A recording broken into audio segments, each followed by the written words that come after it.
did? Either you setting off the fireball, or Isla attempting to cast sleep, or Drax just straight up whacking a bitch.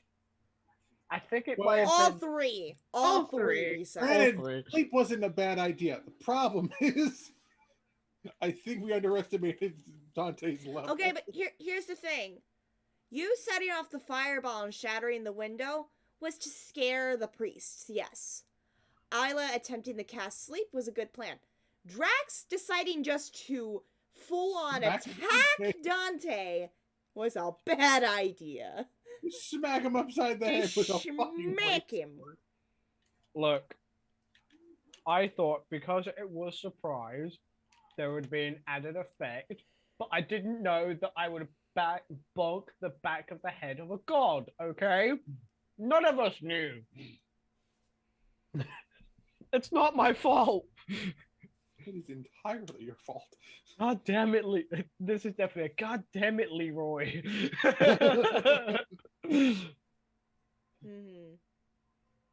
But the full-on Leroy move was definitely like, all right, guess we're fighting now. Fireball. That was definitely a full Leroy Jenkins moment. I said, I'm a fireball. I did not ask the size of the room. I simply cast fireball. There is no I in team, but there are 5 or 6, and I don't care how big the room is. I cast fireball.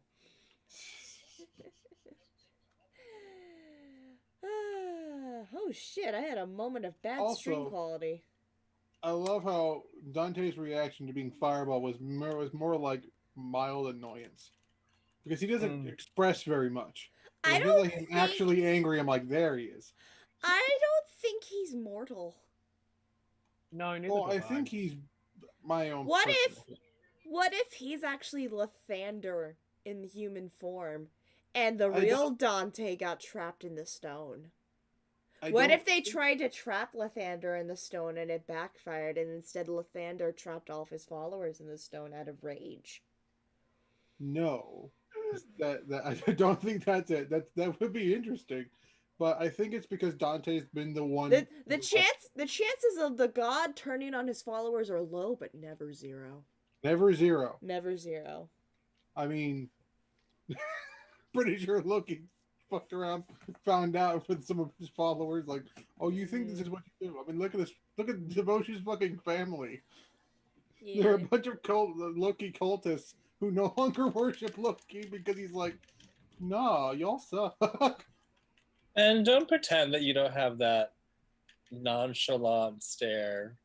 You're just like, moving my yard. What could be happening? I have no idea. As I plot the device. I don't trust this. I don't like it. I don't like it. Also, I saw the first episode of Falcon and Winter Soldier today. All I can say is, what the fuck? Yeah. That's all I can say is, what the fuck?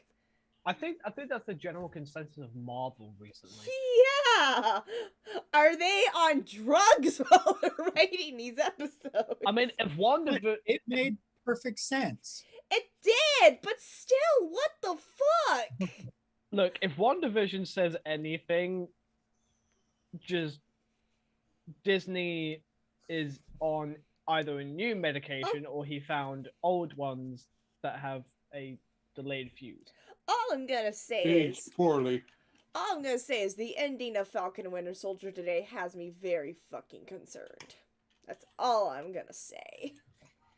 Oh yeah. If y'all don't know, understand what I'm saying, go watch Falcon and Winter Soldier. I'm watching it after the session. Yeah. Because I realized how much I hated waiting for WandaVision. I'm stuck waiting for Falcon and Winter Soldier. I was surprised that I did not come across any spoilers on social media today. Really? Yeah. My feed was like perfectly clean. Then again, I rapidly I know TikTok's gonna blow up tomorrow. Definitely. With spoilers. So. Alrighty then. We've got one viewer so far. It's most likely the Foxy boy. Foxy. No, it's actually Saren. Hi, Saren. What's up, dude? Good evening, you weirdos. Good evening. Good eve. Good evening. Gentlemen. Gentlemen, you probably wondered why. Oh, there's the foxy boy. There's the fox. There's the fox. I was here. I was finishing my foods. Always eat your foods. All right, might as well go ahead and get announcements out of the way, because we don't want to spend 20 minutes on this. And I know we're all anxious to get into the action. Hello, everyone. Welcome to Kingdom Chronicles. My name is Turned Page 394. I'm here with Alpha Hannah 5311, Bard of the Midwest, Brian T, MN Chief, Icarus of Might, Bryce Osceles, Bridgie Lee, and Aki Obsession. We're here for our 53rd session of GKC. And yeah. It also happens to be Brian T's birthday today, so anybody in the chat wish him a happy birthday? He is not a day over 29. Don't ask him. Don't do it. Alright. Just to save the cacophony and fucked upness of us singing happy birthday, we won't tonight because it's gonna be all delayed. Thank you. Okay. Okie dokie. Quick announcements. There will be a merch update to the GKC store, but it won't be for GKC, unfortunately. It will be for Outer Rim Misfits. We will be releasing our first poster and t-shirt next week. So, by next Friday, that will be uploaded in the GKC store. So make sure you go to the Gem Kingdom store and just look for the Star Wars Outer Rim Misfits logo on there. We'll have t-shirts, sweatshirts, and posters being sold.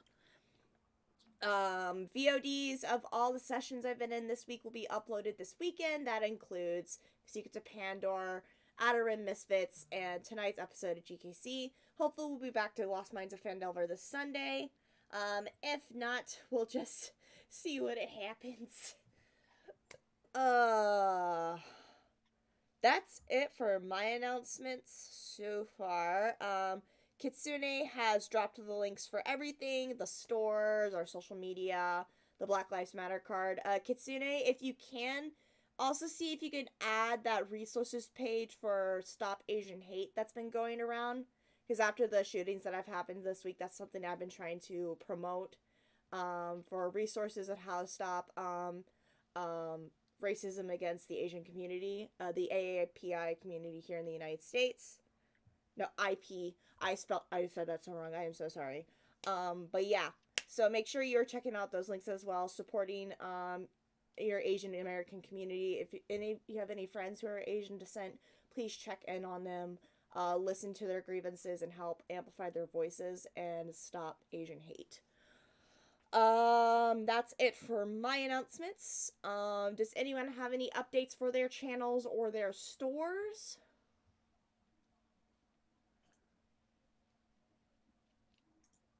So, Go ahead.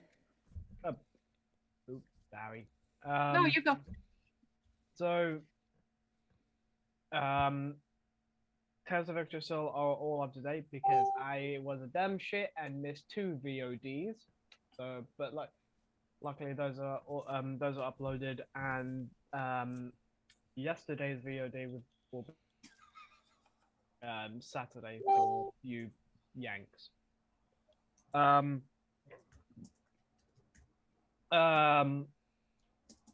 As well as still in the process of going through merch ideas. And also, I just want to say a personal thank you to our lovely Bridgie Lee for making these incredible days. And I like them because it's like they get a little thunderstorm inside them. Sorry, I'm a giggling bitch right now. Also, yeah. Everyone show your dice. Everyone show the dice that Bridget has made you if you have them. We gotta showcase this woman's amazing work. Also, Icarus, you got yours? They're so sparkly. Also, I promise I put a thing in the chat. Also, this thing went on my keychain as fast as I could get it out of the package. I'm scared to damage mine, so I have mine hanging next to my original monogram. Also, because of my black lights, the sparkles glow. I love it. So yes. Also, I would Mine are in my travel box. Oh no. Also, I'd just like to say, Bridget, if you intend, man, you succeeded. The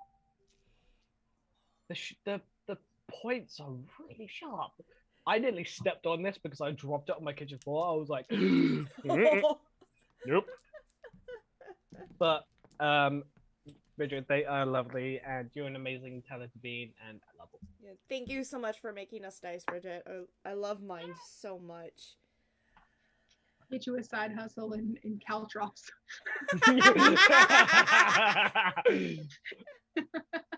Yo, And when we all meet up. Bridget still has 9 of her Demi-Lich D20 skulls available on her Etsy, so grab one while you can. No one's allowed to take the black one. That's mine. I just need money first. They are worth the money. Hey, if the Also- IRS sends me more money, I got you covered, babe. Also, I just want to point out, when we all meet up eventually, we can all put the Bridget D4s in front of the doors. They'll see those and never trespass. We got our own home security system. Yep. Is it manslaughter? Maybe, but they decided to encroach on our space first, so their fault. I have a great idea for putting one of those like skulls near the front door. It's like, if you're here to break into my house, please roll the die. If you roll under a 10, an alarm will sound, and I would suggest running. Mm-hmm. All right, Sarah, you had an update. Not so much an update. Well, it's not a store update. So anyone who watched last night's Tales of Idrisil, I made the announcement then as well. If you play or if you watch in Humblewood, you will notice that we have had a cast change up in Humblewood. One of our players decided that he's got other things that he needs in his life to take care of. So he has dropped out of the game. That being said, I was already planning on inviting a couple more people, and they will be joining us shortly, including at least one on Monday. So even though we are losing our prehistoric chinchilla that we will miss so much, we will be gaining a to be announced character on Monday. I'm excited. Yeah. All right. Any other announcements from anyone?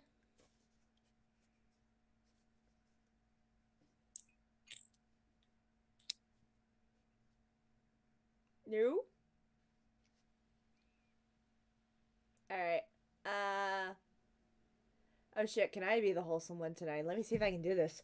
I don't know what to say. Let's see what the porg says. Oh, my porgy. What do you gotta say? Yeetus. Oh, really? Really? Everybody should be loving themselves more? Everybody should be taking care of themselves? Everyone should be drinking their fucking water? Yeetus has a point, everybody. But all jokes aside, I love you guys so much. I'm so proud to call you guys my found family. And it's been a rough week for everyone, I'm sure. But we've made it to today. So everybody give yourselves a pat on the back for that. Ow, that's my vaccine arm. Ow. Are you not there? Yeah.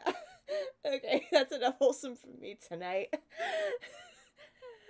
So, if everyone's ready to start playing, without further ado, let us dive into tonight's episode of Kingdom Chronicles. Oh no. To you, Chris. Okay. So, previously on Kingdom Chronicles. Whole lot of shit.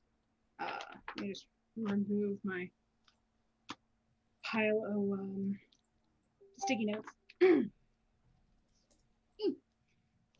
Super handy. Anyway, so last session, everything has kind of split into two main groups that I've been balancing between to the best of my abilities. And according to my own personal method of timekeeping, we've been doing that pretty effectively. Go team. Um, so we've got the upper temple and we've got the lower temple. The lower temple is the one currently going through all of the bullshittery that is the dungeon that is underneath the temple. The upper temple is trying desperately to make sure that anybody else in the upper temple doesn't descend and find out what's going on. And boy howdy, were there some interesting distractions last time. So in the upper temple last time, we had Dante, who still had a headache of some kind that he was rather concerned with. Devotion was able to get there, and he got a brief update on like everything from Flortma. Isla tried to see if maybe she could help control the situation by casting sleep, but it did not have any effect on Dante. Instead, it affected several of the nearby clerics who just like. So yeah, you know,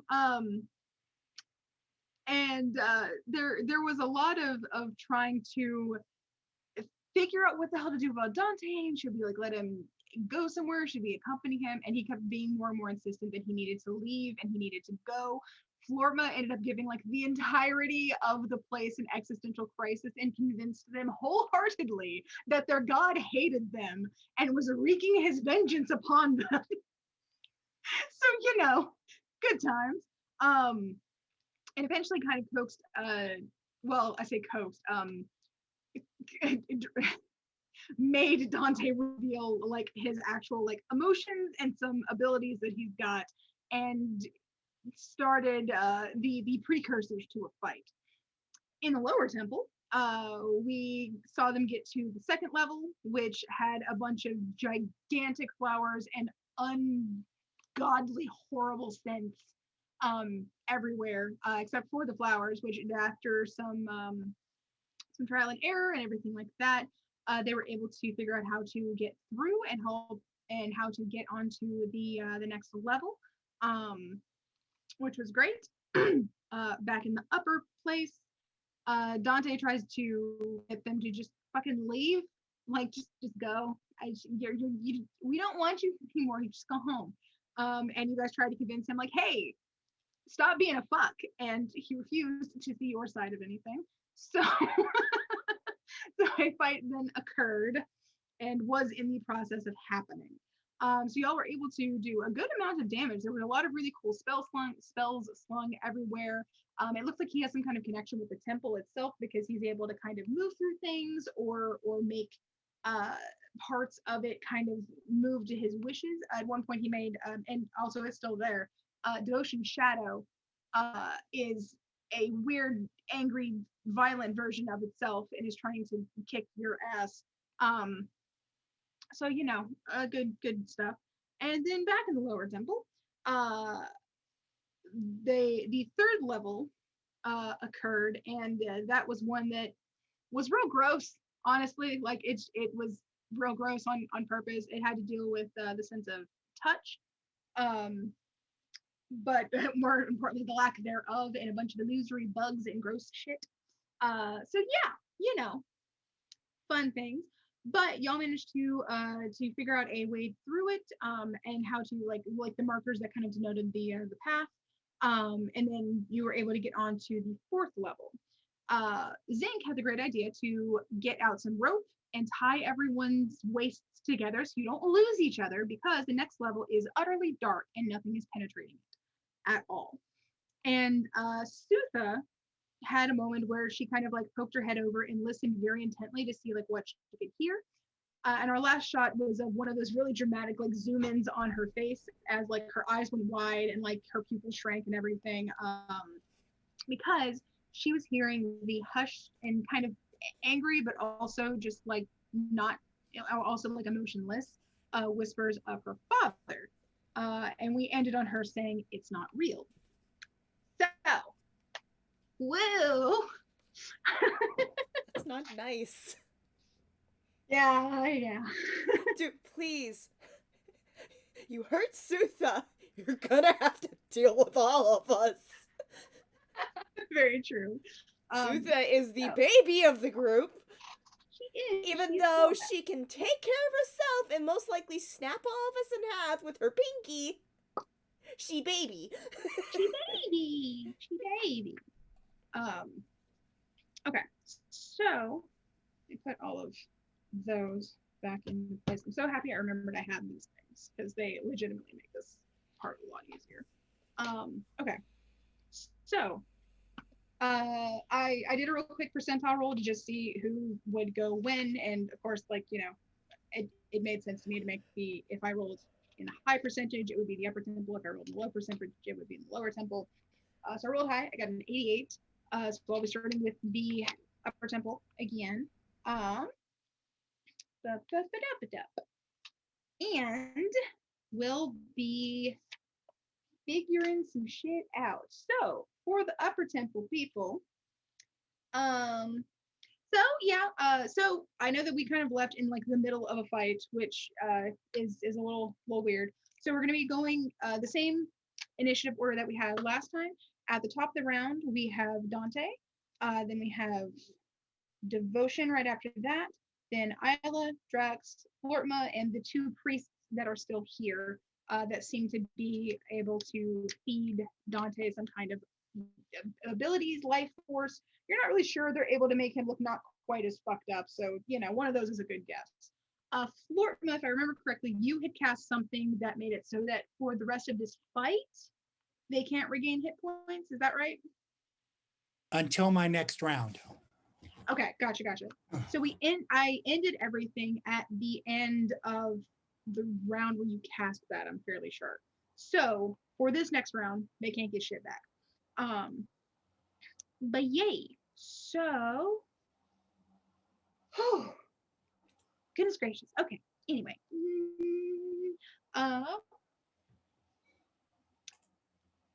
So yeah. Cool. And I think I've got his stuff pulled up with all of his fun extra bits. Because you guys are at the point where now you get to fight people that have things like legendary abilities and rare stuff. I'm sorry. Yeah. Thanks, I hate it. Thanks, I Great. hate it. How do I uninstall it? So yeah. How do I uninstall life? Aggressively presses the panic button. I need an adult. Isla, just shoot vines through their eyes. Oh god. I mean. Oh, wait, I forgot I had something. Ooh. No. I forgot me. Well, actually, me and Sierra have a little gift from benefactor. Yeah, we got our boons. Mm-hmm. I'm saving mine. If you want to use yours, go for it. I'm up against Lathander. I think this calls for it. Well, we don't know if this is Lathander, but it's up to you if you want to use it for this fight or not. We'll see how it goes. If you start smacking people about a little bit more, then We'll see. Fair enough. We'll see if he smacks you. it's likely he's to schmackety schmack. Schmackety schmack. We're gonna be putting in the -1 for poor decisions tonight. And it all started when Drax thought he had an idea. Poor unfortunate soul. Anyway. Look. So yeah. So let's just see. Do. Okay.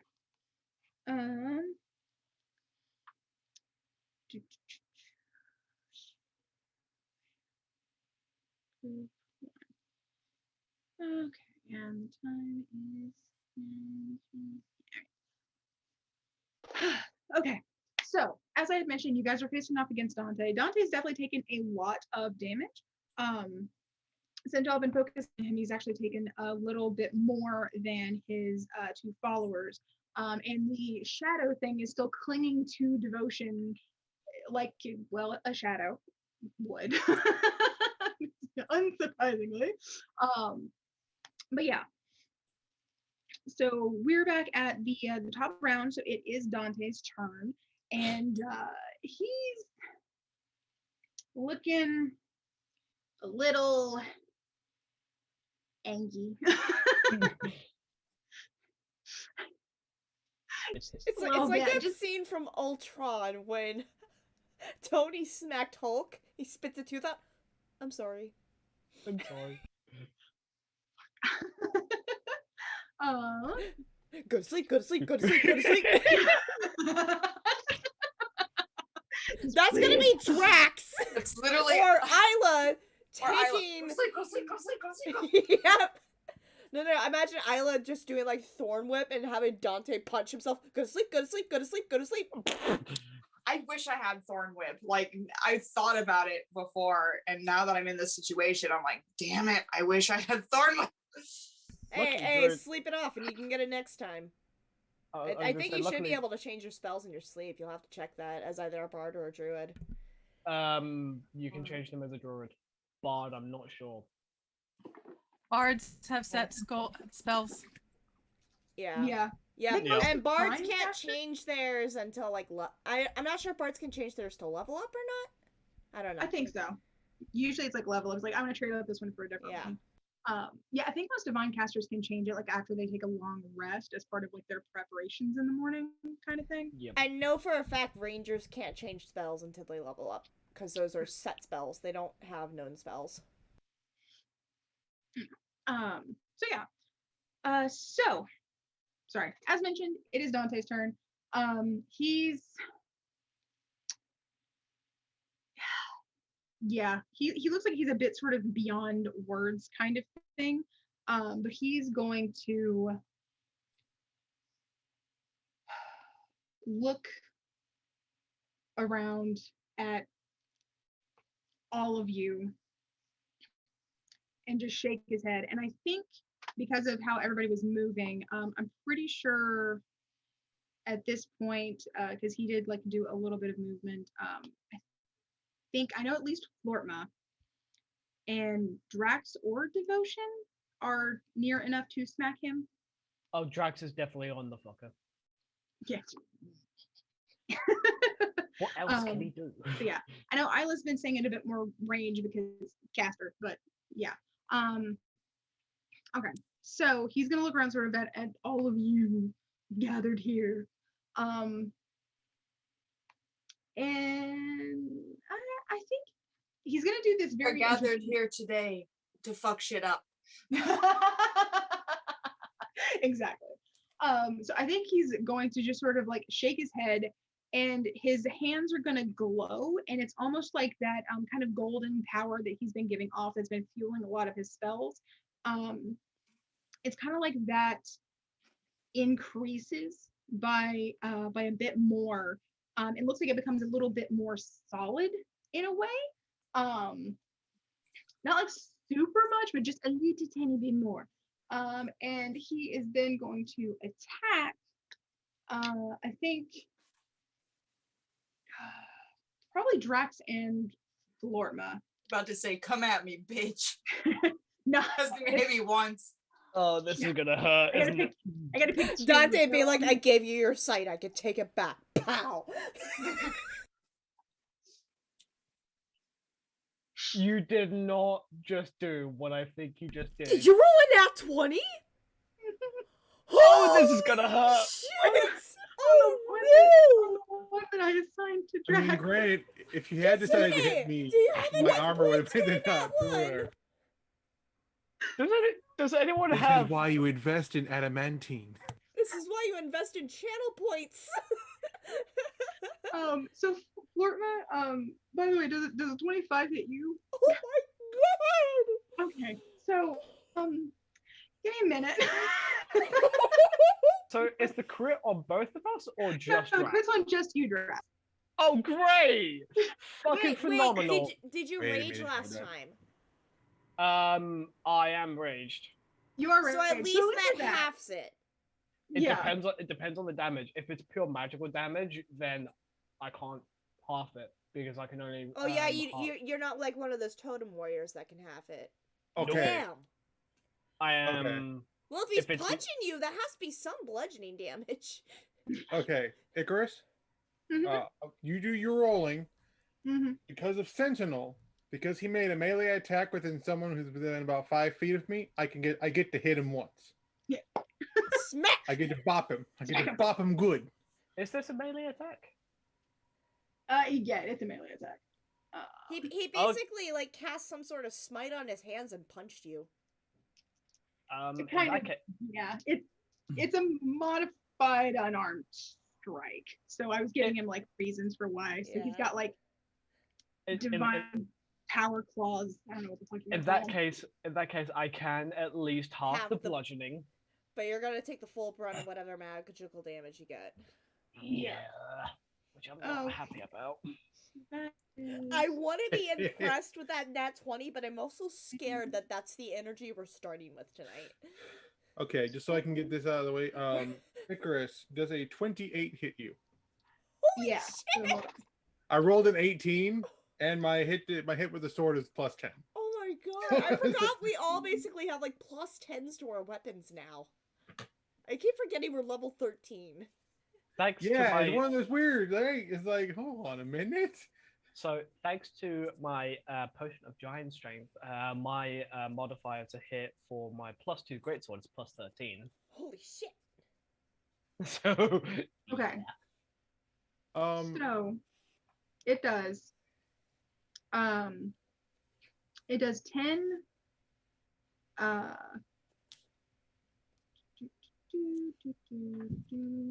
My bad.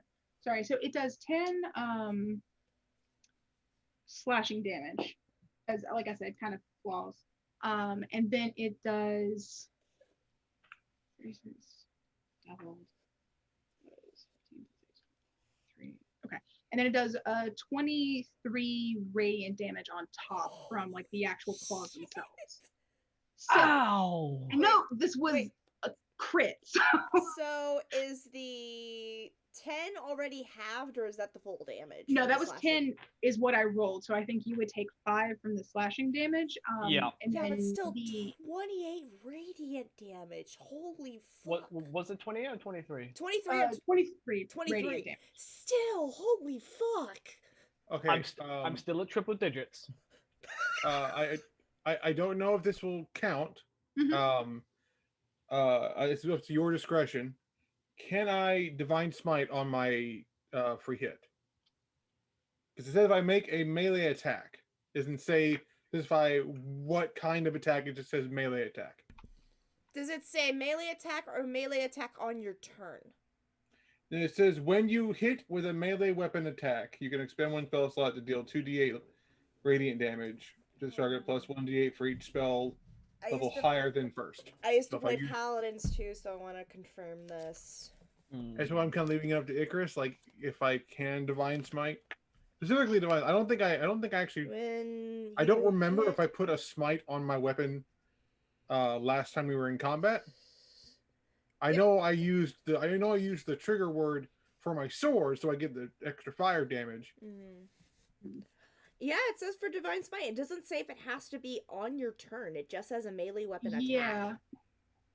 I But I don't think I think I think I'll allow it because it's not like an opportunity attack where it's just supposed to be like you're like man. Yeah. Um And all it costs you is a spell slot. yeah. So I think I'll allow it. okay. So I hit that. So my Don't you just love it when rules are so fucking vague? Oh yeah, Oh, leave it up to yeah. interpretation. Thank I you, mean- Wizards I'm of the so great at Coast. making snap decisions. okay. I love it I when have to rules roll are vague. 2 dice. So I love I it mean, when just rules are a- vague, but when you're trying to figure out what a spell does and it's vague as shit, that's annoying. Yeah. All right, we're gonna go with For instance, the one spell that always confuses me every time I read it is Spiritual Guardians. Oh yeah. I'm just like, Spiritual Guardians got banned from a game that I was in because we one-shotted so many goblins with it. Because at the start of their turn, they got smacked by the Spiritual Guardians. So they got banned from the game. ow. And there was a beholder in the room too, so they had the name Anti-Magic Eye. But it had to close its eye whenever one used its eye stalk. So when the eye closed, the Guardians popped back up and got to attack. 5. That's 11 for the slashing. I need 2 nicotine. D6 for the fire damage. That's good. It's 21 fire damage, Not and bad. with my smite, I'm going to do a second level, so I'm gonna burn that slot. It's like I'm doing fucking math. Oh my Yeah. god, you're doing math in a tabletop playing game. I know. It's like it's a thing I do. Who would have thunk it? Who would have thought that a game that involves dice would involve math? You know, they really should put something like that on the box. You know, some people will walk into a casino and never think they would have to calculate math in their head, and then they play craps. Look, fuck craps, okay? Dude, I would rather take roulette over craps any day. Craps is too much of a risk. Give me blackjack anytime. Roulette, blackjack, or poker for me. I tried to get into poker, but it's the different types of It took me a while to learn the suits and all the hands and everything. I don't get the betting in Texas Hold'em, but Yeah, the otherwise, betting is weird. 15, blackjack, roulette, craps. Those are my games. Yeah. Slots every now and then, because when the lights go off, it gives me serotonin.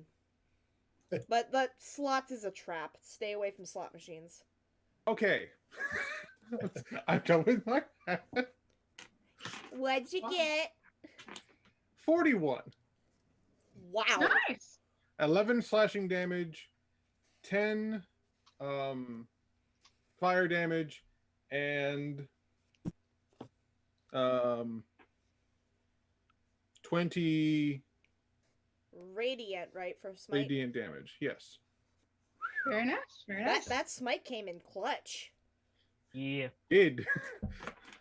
Like, oh, you wanted to punch my friends? Okay, stab. Like above table, the only I'm really worried about like the whole 2 paladins doing radiant damage because it's a radiant user, so I'm just like Yeah. Thank you for Sorry. reminding him, Drax. look, Sorry, I'd Fortnite, rather be also, honest. you I'd were rather be attacked. honest. I forgot to roll the damage Yeah. for that. So real quick. You- Oh, you have to roll Flortma's attack damage? Yeah, so 1 second. So Flortma, sorry. For your attack, you're gonna take let's see, that's 7 slashing from giant card and then that's another 13. So you're gonna take 20 damage total of slashing and radiant. Ow. Ow. Ow. It's like he took the damage I did with my one hit, split it in half, and handed it to the two of them. Yeah, basically. Just okay, thanks for that pain, but yoink. Have a crumb of radiance. So yeah, Fists of radiance. Yeah. No, catch these hands of radiance. There we go. Yeah, but like off table, always be very careful when you deal radiant or necrotic damage against divine magic users. mhm. They may be immune to Yeah. one and heal from the other. Yeah. I mean, Sierra as ASMR has resistance to both, and I think over time, Flortma and Devotion will gain some resistances. Mhm. So just Yeah. always be careful what spells you're throwing at your enemy. Mm. The other planets know. But, oh, I remember one time I healed a man with fire. It scared me. Yeah, I remember that. I remember that fireball killed the guy. Oof. Yeah. That was a rough session. So anyway, so he does that. So yeah, like I said, he whacks Drax real good. Apparently he's just real mad. It's like a whole fucking just like whoa, bah! And his other hand just kind of reaches out and right across Flortma. And then Devotion sees an opening. He's like, haha, have at me. And just like so lots of shit going on all up. I in like the here. imagine like with all the like the things that the sword can do, and with it's like, aha, I stab you. It's like I stab it. Oh good, I've been stabbed.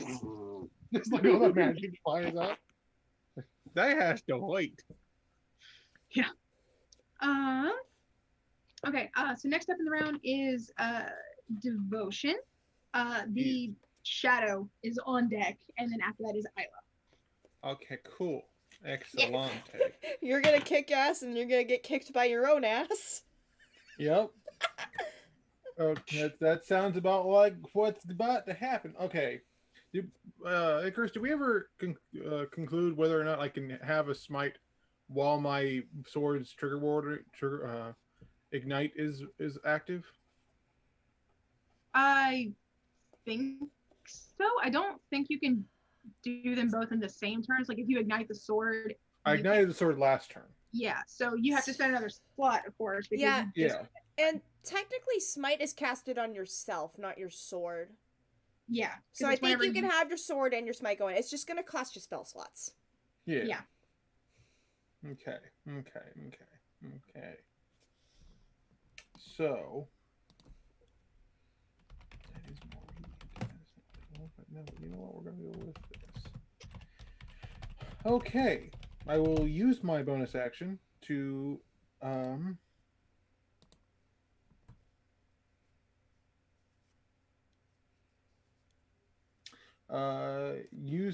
cast Thundering Smite upon my weapon. Not bad, not bad. Going to be 2 additional d6 of thunder damage, so I need to find more d6 somewhere. Okay, because I am going to, as we do in the Wonderful Adventures of Pathfinder, make a full attack action. And I'm going to hit him twice. Ooh. Smack that bitch. All right, roll for me. Okay. Foist attack. Make him meet his god. All right, there's a 29 hit. Yeah. Jesus. Roll a 19, okay? All right, that's much more reasonable. Does a 17 hit? Yes. Okay, cool. I don't think I have a special fuckery that makes me do that. I don't have any. 19 is a crit fuckery, so yeah. Ultimately, less math. First, we shall do the 2. This one. Yeah. Okay. This one is 10. 8. So. Okay. What you thinking, bro? I'm thinking of pulling some maneuvers on this bitch. Dude, throw out what you can. Yeah, probably not gonna. That's Actually, it'll be beneficial for the rest of the party. Dude, just do what you think is gonna help end the battle quickly, and in y'all's favor. I can't keep talking. I'm down in the creepy tunnels. This is all about table of cloth. And then the sea. I'm only able to use my device smite on 1 attack per turn. Yeah. Right. The first attack that hits. So yeah. Okay, so Get him. then do that. The other, that'll be a 3rd spell slot I'll use. So that means I have another. I am going to be a holy nuke. Let's see how much damage I do, and see if I need to roll for my second attack. That's my mentality at the moment. Oh, Jesus, pour them all up. I require... Excuse me, how many dice was that? Not nearly as much as, like, everyone else, but, like... That's 4. Yeah, I live in terror whenever the rogues crit. Just it's every dice in my collection. Well, more in terror when Darren crits, because he gets like what, fucking 12 d6 when he crits. Yeah, it was Okay. The There's first attack. There's a beautiful face. Oh, The she first gone. attack is 60 damage total. Holy fuck! Did you just one-shot him? Now we have to roll for the I second mean, it's attack. been many shots. He can Okay, take. well, you don't have to roll for the second damage. So, Okay. Oh I my know this is kind of God. a dumb question. can I make? It's a dumb question if I could try and make it non-lethal. Consider I just I just mollywopped him so hard. Can I not make it lethal? Can I mean, get, it's like, up to you. I really don't want to actually kill him. Well, here's the thing. Were you thinking in your head that you didn't want to make it lethal? Because I'll let you know. If you weren't thinking of it, it's gonna be, because I think you were in like a fight for your life kind of thing, and you just saw him kick or like just punch the living shit out of two other people on your team. I say this with all respect and love for you, Devotion, but fucking kill him. Cut the head off the snake before you deal with the underlings. True. Which, since this one's so fully like wiped him, that second attack can apply to whichever one of them is closer to, which I think is number one. I mean, granted, I know it's a far-fetched idea. We have the means to revive him if we you really wanted You to. really want we could do to. it. Yeah. If we really Yeah. wanted to, we could. But If you need to see him again, you got a way to do it. we have ways of talking to him, whether he is alive or not. One of Okay. y'all has a diamond on you. Okay. So, no, it's not non-lethal. Devotion is going to, have all this energy powered up, and then he's going to do because I have a feeling it's going to have a lot of repercussions for me doing this. He's going to grab Dante's shoulder, level the sword, and Nice. So you do that, right? You feel it go in. You feel the exhalation of him as you're forcing all the breath out of his lungs. He coughs up a little bit of stuff. It kind of looks like just this faintly glowing golden shit. The lights in his hands kind of flicker and disappear, and it kind of leaves him just faintly smoking, like they're not charred or like damaged in any way, but it's just sort of oh yes, there was a lot of heat here, now it's gone. That kind of thing. And his eyes kind of go wide for a second, and then they close. And there's a faint little, not exactly like a tinkle. It kind of sounds. It sounds like what little motes of dust would sound like if they float across the window, like that kind of like little just sound, if it were actually like audible. And then you're not holding anything. There is nothing there but air anymore. You There are fucking two other Thanos. priests. What? Fucking Thanos. Thanos him. no, I think I killed the doppelganger because he summoned another version of him. I don't know if we ever. No, that one got taken out when Drax first went in with the big thing, because with mirror image. Oh, okay. I Yeah. missed that. Okay, never mind. Thanos him. So yeah. I can't He's wait to gone. see Isla to fuck up the other priests. So yeah, the other two priests are still there. Please let me at him. Okay, what is the reaction of that? What just happened to them? Both of them sort of you see them sort of do that like breath in, breath out, and then they just kind of tighten the grip on their various weapons. I think they both have swords. And they're just sort of like for the thunder, and they're ready to keep keeping on. Okay. So So my 17 still hit them though. Yes, you're Or one of the 17. Hannah, Okay, channel so now your we're gonna inner do that. six. Channel your inner six. Eat a bitch. Okay. Nothing's attention to what holding was you gonna- back from turning into a wolf and biting out a man's heart. Okay. That's true, but I want to do something before that. Okay.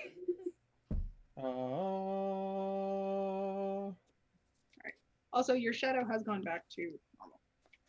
Cool. At least Not you don't trying have to to worry turn about it in. kicking your own ass.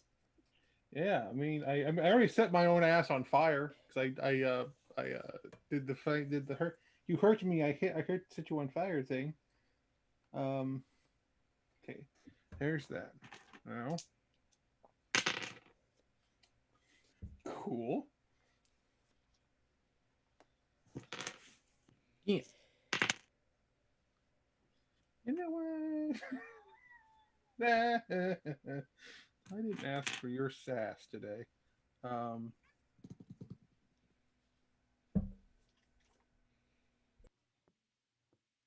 Don't do that. So the other guy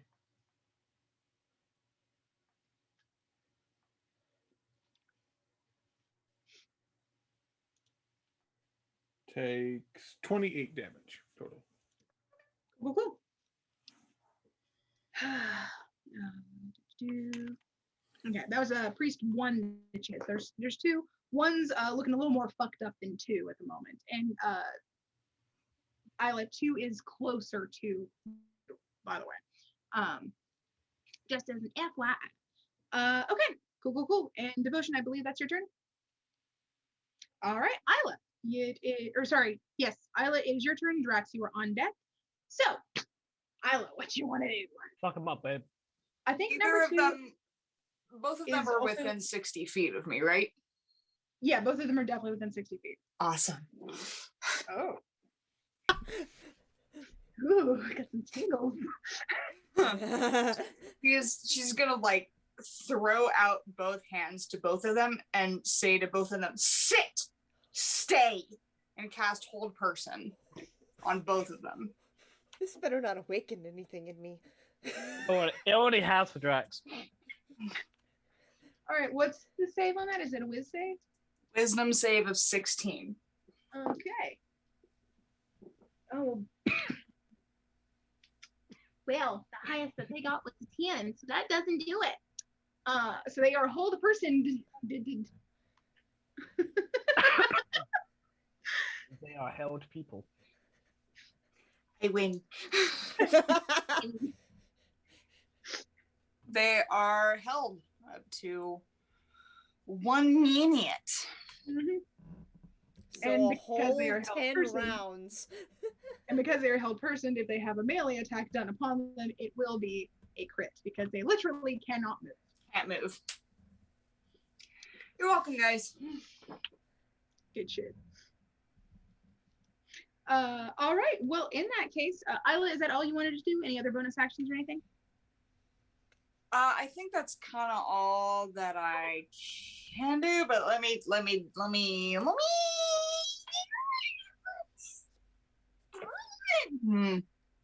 Let's see. Did Drax use his inspiration yet? I don't believe so. No. No. Okay. Cool. Flortma is after Drax, right? Yes. Yeet, Flortma, you're getting inspiration, so add a d6 to either an ability check, either an attack roll, or a saving throw. Hey, Chris, Yep, whenever you need in the next 10 minutes. Yep. that message was not nice.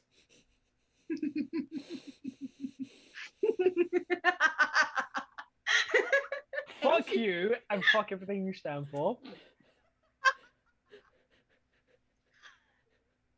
Let us not forget, the first crit of the night went to the DM. We gotta be very fucking careful. Yeah. Cool. So, Drax, your turn, and Flortma, you are on deck. Thanks, I hate it. So, priest number one, how far away from me is he? Say what? Sorry. How far away is who? Priest number one. He's fairly close. He's definitely within like 10 feet of you. And priest number two, how far away? I think he's a little further. He's like 15 feet. He's closer to Isla. So a total of 35 feet, like. Between the two. Yeah. Yeah. Cool. That's still within my movement speed. Fuck you, fast assholes. And Anyway.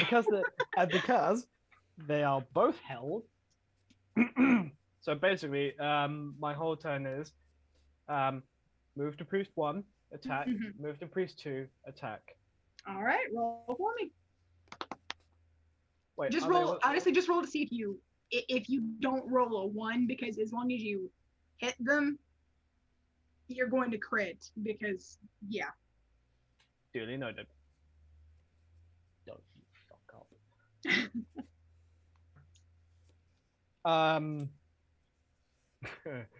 That's Yeah, that's like 22. All right. Definitely hits. And for the second one, just to get Mhm. out of the way. Yeah, that hits. That's a 28. All right. Yep. Nope. Both hit. Roll damage for me. Well, the crit damage. Okie dokie. Can you use Bridget's D6? Let's remember I am raged.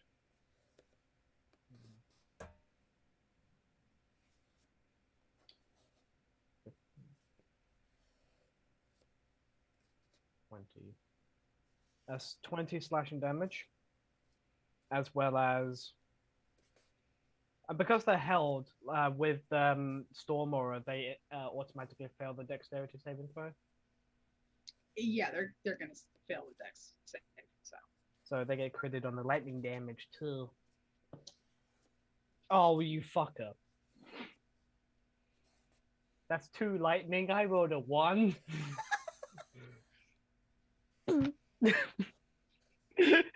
It's just a bit of a zap. That shock.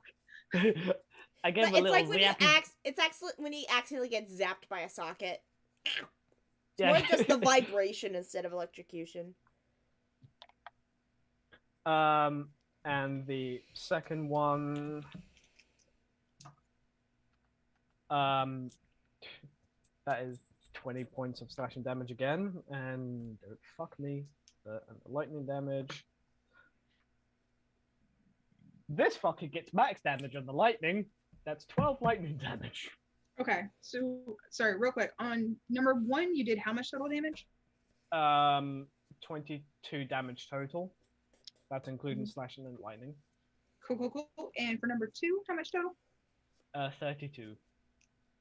Nice.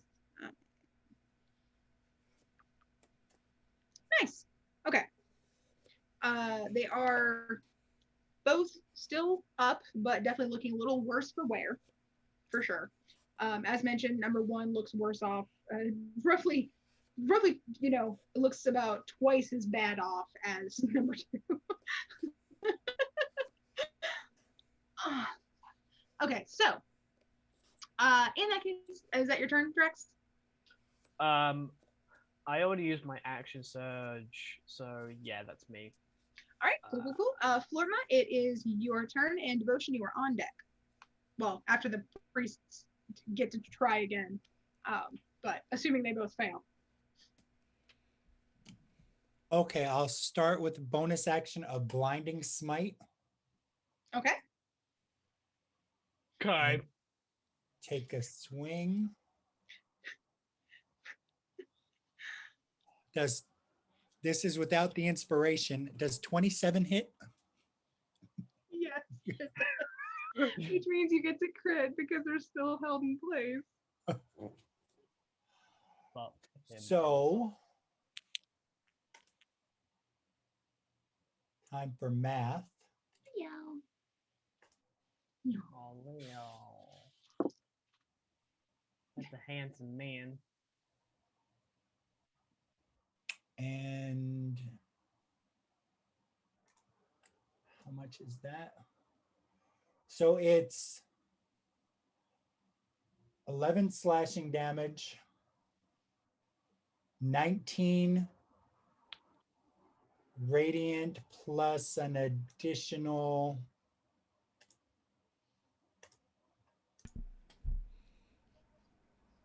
5 radiant, and he has to make a wisdom saving throw. Wisdom? Oh my god. Is he even still alive? I was gonna say, how much damage did you say? 11 and 19? 11, 19, 35. and 5. Okay. So 35 total. And that's not doubled due to, that's not doubled because that's basic damage and not crit. Oh yeah, that's basic damage. Okay, then he does not have to make a roll. Wait, quick question for DM. How are we doing crits? Is it double damage or double dice? It's supposed to be double dice. Oh. So Because yeah. everyone's been doing double. I think it's been a mix of double damage and double dice tonight. I know with you that you do double I always do double dice. Yeah. Because I like the click clack. Florma's just smart. Yeah.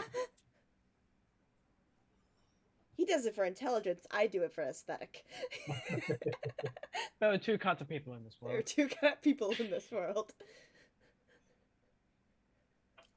So one is dead, right? Yeah, one's definitely dead. Cool. So I get 2 attacks. I can swing on the other guy. Yeah. I'm a do it Oh, I was gonna again. count whatever you rolled for your second attack for the other guy if it carried over, and you got like a 27 or something. Yeah. Yeah, it hits him too. Yeah, so roll the damage. Roll all that damage, and again, it's double dice because he's still held personed. So Okay, so double dice.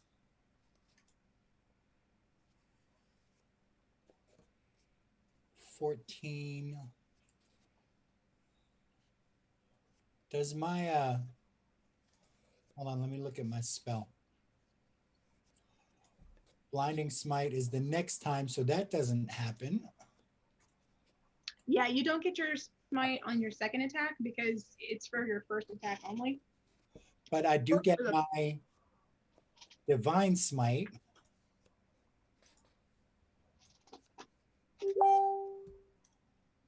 For a total of 20. 20 Oh, damage. wait, no, wait. Got to roll that again.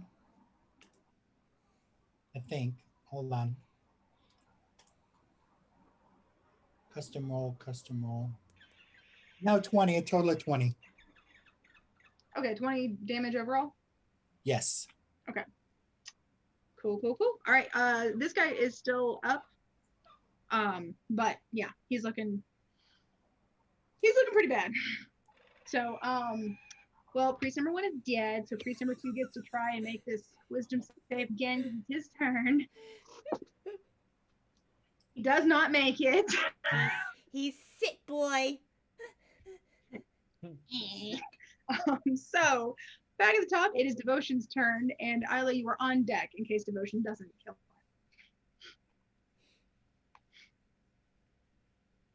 him. Okay, let's do this again. How shall I do this? When can we do this again? Oh. I'll do this again. I'm just gonna smack him. Schmack. All right, roll. Smack. Schmack. 24. That definitely hits. Roll damage. These. Oh yeah, and it's critted. And it's critted. So you double the dice? Yeah. Okay. So that was. Hold on. 9. My spine. Ouchie. 12.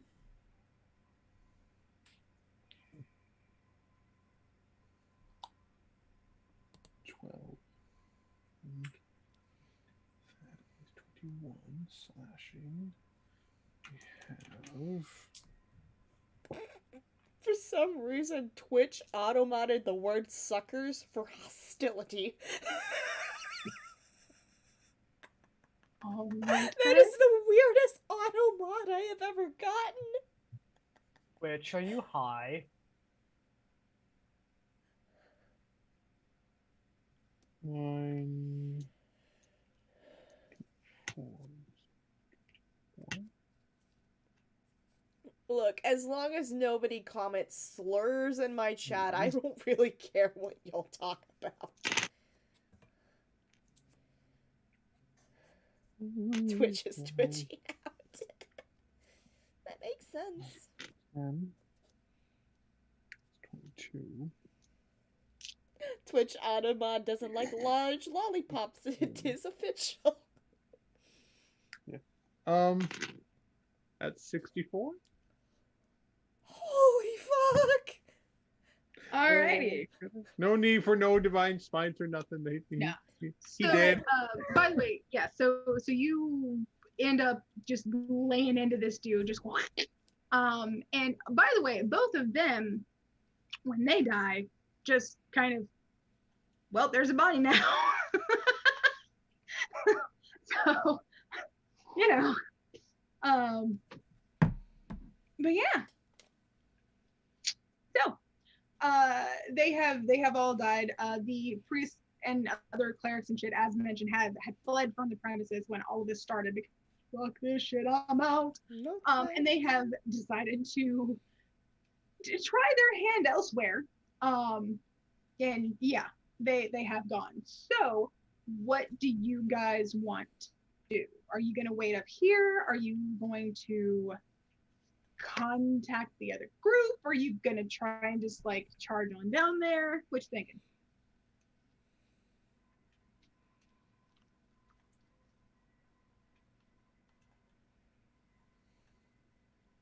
Drax is gonna say to the group, I think it's best we stay here.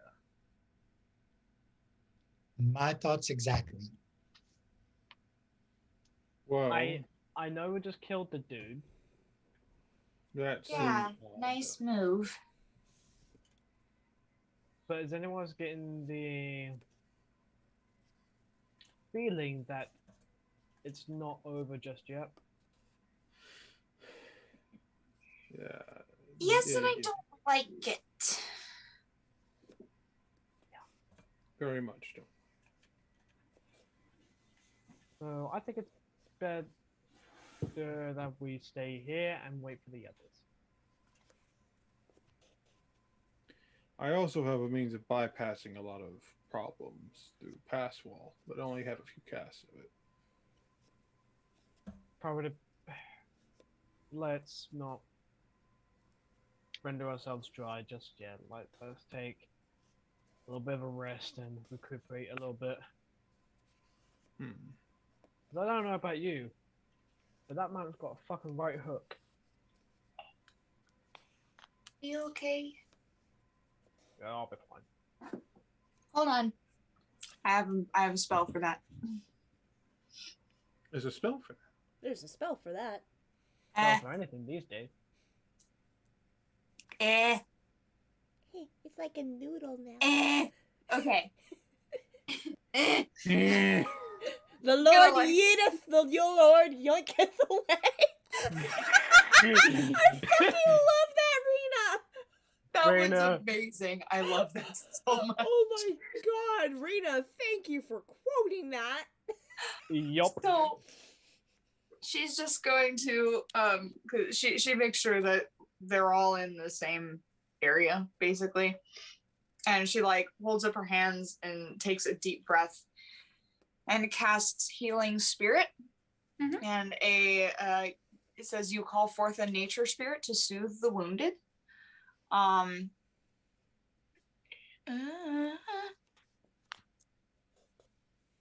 Shoot. Sorry, it only occupies a 5-foot cube. Who is hurt most? Flortma. Then she's going to cast that over Flortma. And Capsule's like ghost kind of like chases around him and heals him. So until the spell ends, whenever you or a creature you can see moves into the spirit space for the first time on a turn or starts his turn there, you can cause the spirit to restore 1d6 hit points. The spirit can heal a number of times equal to 1 plus your spell casting ability modifier.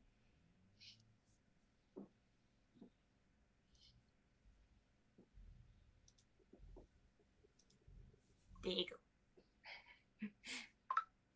So I naturally moved closer. But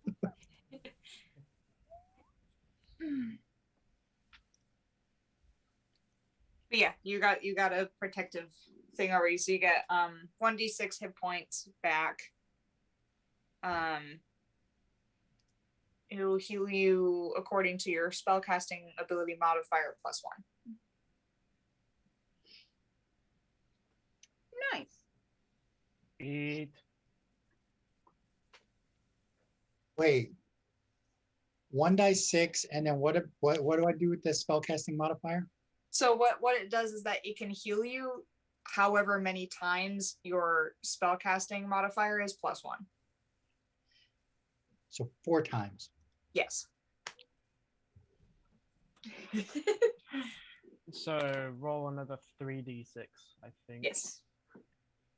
As you already So rolled in total, once. roll 4d6. That's pretty cool. 13.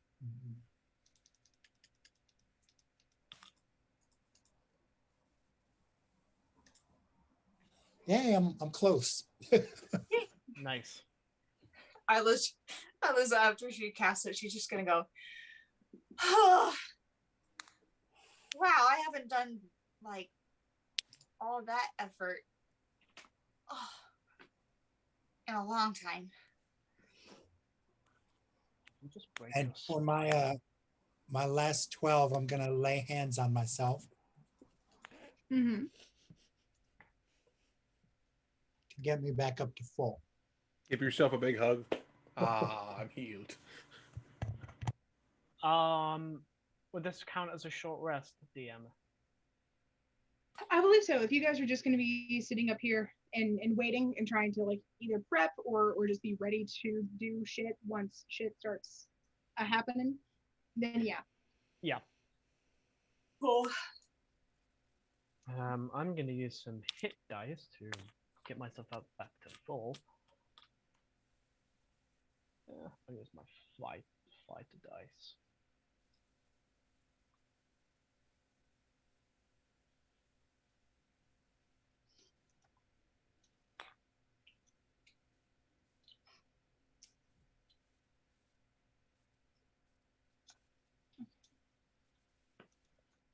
Yeah. I'm just gonna anyway, sorry, words. So yeah, okay, cool. So back down in the depths, so to speak. Let's see, that's 30.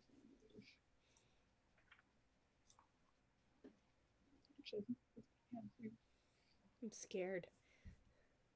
I don't have voice mod on, so I can't switch to the waterboarding voice.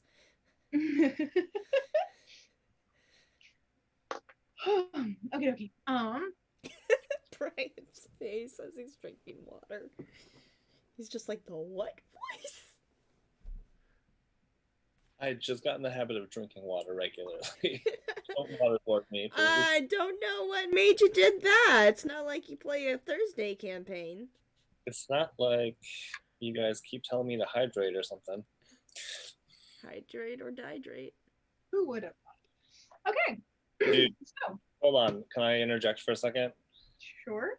The video that Hannah sent about the thorn lizard thing was so freaking cool. I was like, Yeah. nature is dope AF. Like, I wish I could just like put my feet in the tub and just be like, all right, I'm taking a bath now. Instead of like, you know, Submerging turning the yourself. water on. Ugh. Humans are the worst. Anyway, continue. Back to the game. Sorry. He was got a lot of design flaws, let me tell you. Look at it, it's got anxiety. Anyway. Oh.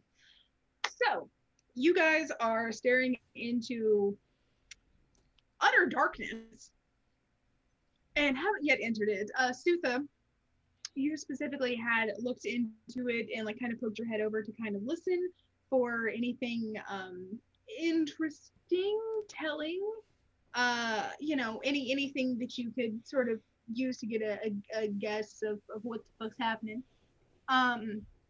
When you did that, you heard rather alarming thing of just, and you can't make out any actual words yet. All you can kind of hear is it sounds like it sounds like what you remember your father's voice sounding like, both like kind of rumbly, almost like angry, but also like more calm and sad in a way. So you're kind of hearing like both of those at random intervals. you guys haven't entered the whole thing proper. Like Sutha had said that she did this like before you guys like actually stepped fully into the room. So Sutha, what do you do with this information?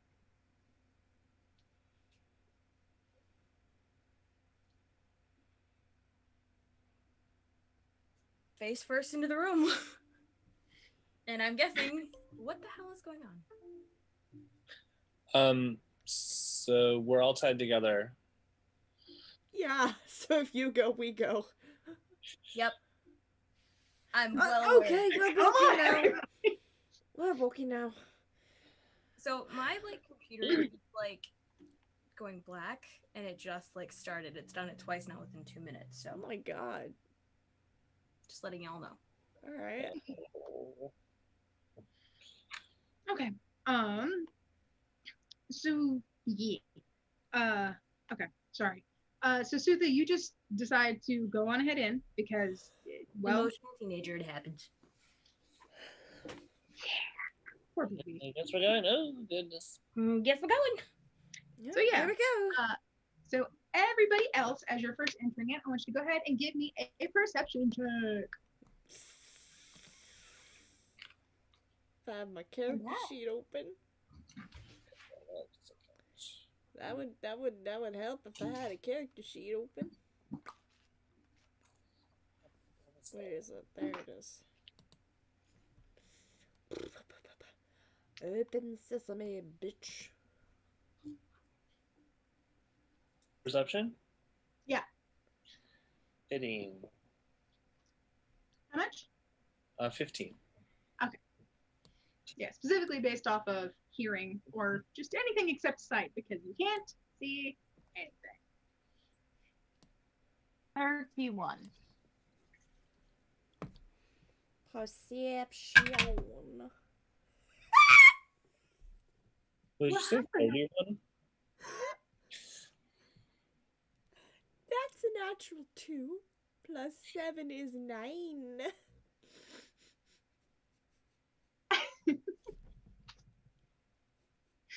All right, cool. Cool. Alrighty then.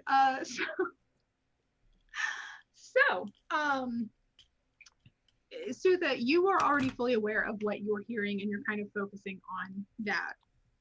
Which is why I'm kind of just using your role from last time as you kind of go forward. Zinc and Darren, you guys both start hearing something. For you, Darren, it's a voice you also haven't heard in a very long time. A very long time. And you don't think that you ever heard your mother sound quite so plaintive before, even back when she was still here. So that might be a bit of a shock to your sister. And for you, Zinc, you're kind of hearing a little bit of a mix. It's a little hard to tell at first if it's your deceased father, or if it's your grandfather's kind of voice kind of whispering back at you. Maybe you'll kind of suss it out as you guys keep going, but you're not super sure. Sierra, this place is quiet. It's weird.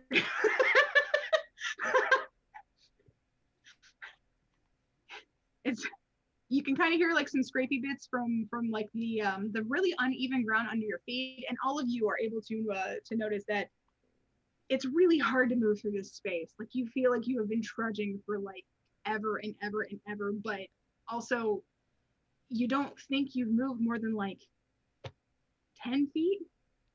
You know, His half your movement speed. Zinc is putting his hand on the wall if there is one. Yeah, if you put your hand out, there is a wall. Okay. And he's Completely. Yeah. So far, completely unbroken. It hasn't like there isn't a gap that you can feel. Okay. So yeah. Anyone hearing voices? I don't. Yes, it's quite unnerving. I don't hear anything. Ooh. Sierra, go ahead and make me another perception check with advantage now that Zinc has brought that up. Sutha, Are you okay?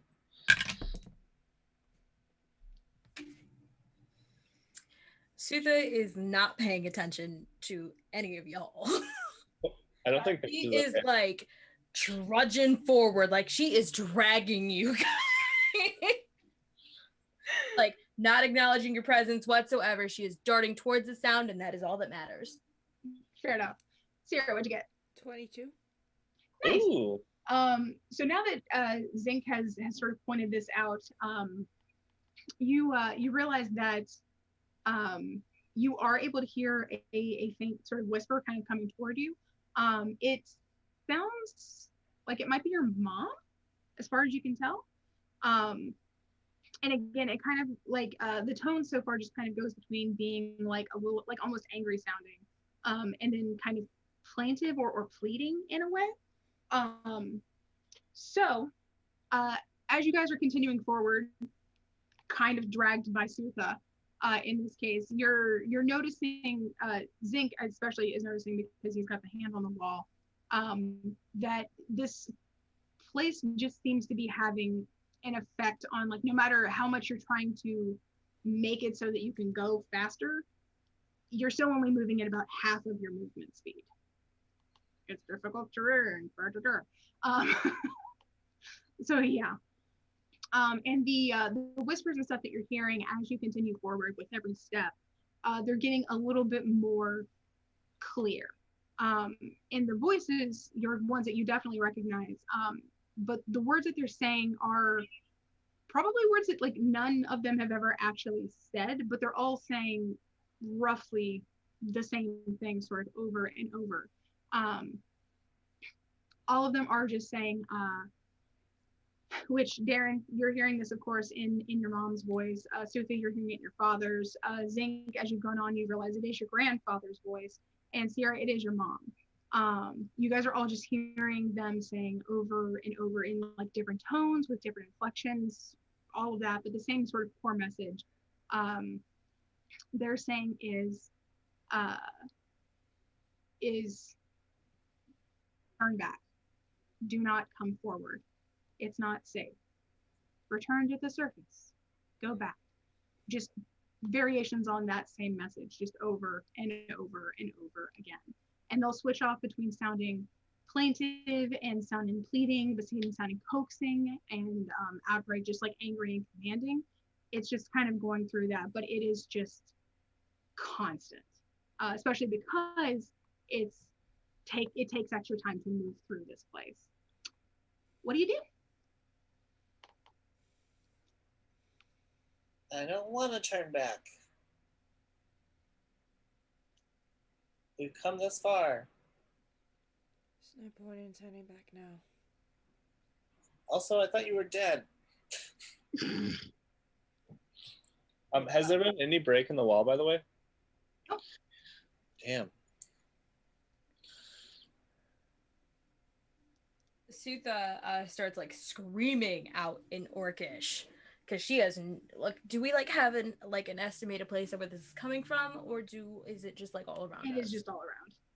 Yeah, Sutha just like kind of stops, and I feel like because of the momentum, like everybody just runs into her. And like I feel like she's just like saying it like everywhere, like, no, I'm not leaving you. I lost you once. I lost you once. I'm not losing you again.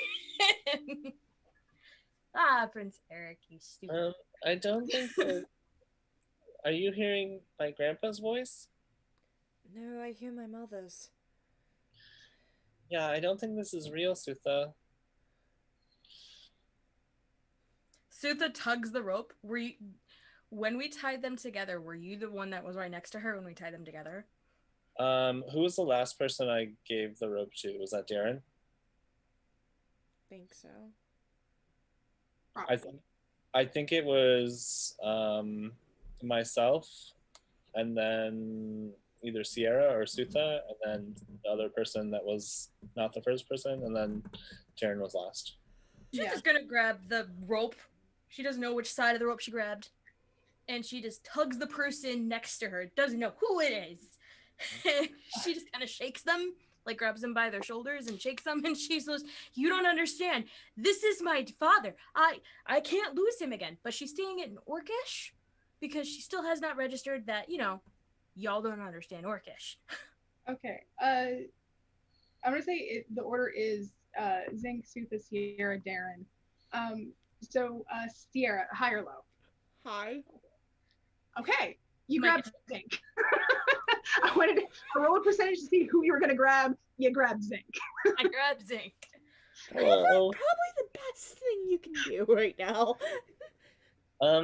Does anyone speak whatever language this is? I don't know what she's saying, Zinc. Sounds Russian. Mixed She with thinks German. it's her father. Um,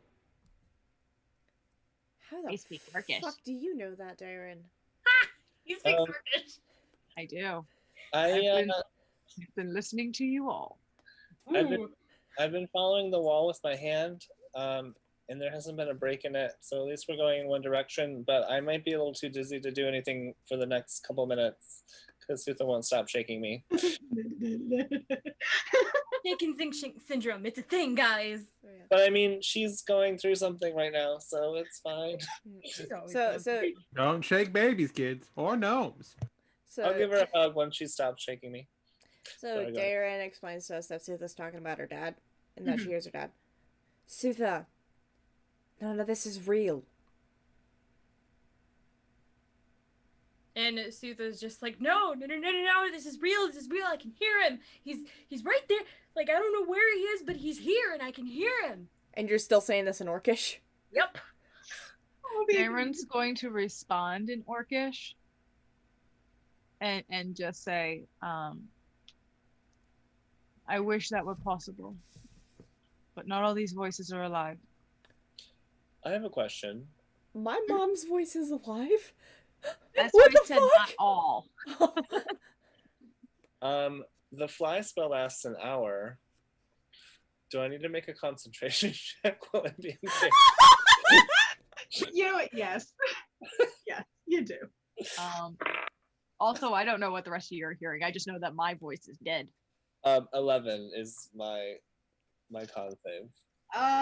It's supposed to be 10 plus the level of like base or half the damage. You're not taking any damage, but I think it's the second level spell. Fly is 5th. I cast it at 5th level, I think. Okay, so I think you would have needed to have rolled like a 15. Oh, it's whatever the incoming damage is, I believe. Yeah, it's either incoming damage, or. I mean, like, I think the DC is usually the thing that's attacking me, not the thing that I'm casting. Yeah. Okay, well, if you rolled an 11, I think you're not actually taking any damage here. You're just getting shaken, literally. So I think the spell will still be active. You're fine.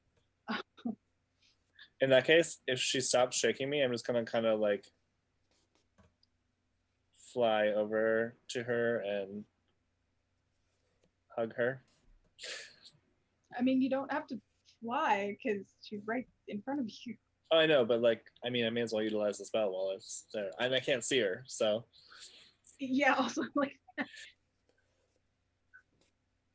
I mean, I can hear her, so I know where her face is. Sure. Yeah. Yeah. Okay. So yeah. Sorry. What I'm actually doing is I'm readying a hug action in the event that Sutha lets go. Fair. Yeah. Utilize that fly spell. Sutha just like once Darren like starts speaking to her like it's not real, she kind of lets go of you and she's just like looking around like no, I hear it. It's hold on. And then you feel Zink's arms around your neck as he's like, "It's okay, Sutha, we're here for you. We love you." High or low, guys? I don't like this. Sutha said hi, or I'm sorry, Sierra said hi, so I'm gonna say low. Low. It's high. What does that mean? Zink kebab. No. Oh, no. she just like, you know, Sutha. She just falls to the ground and just starts weeping uncontrollably. Oh. Zink isn't gonna let go, but he's gonna loosen a little bit so that Sutha can breathe and just be like, it's okay. And he's gonna like pet what he thinks is her hair. What is her face? Because You're just like... it's pitch black. So he's like,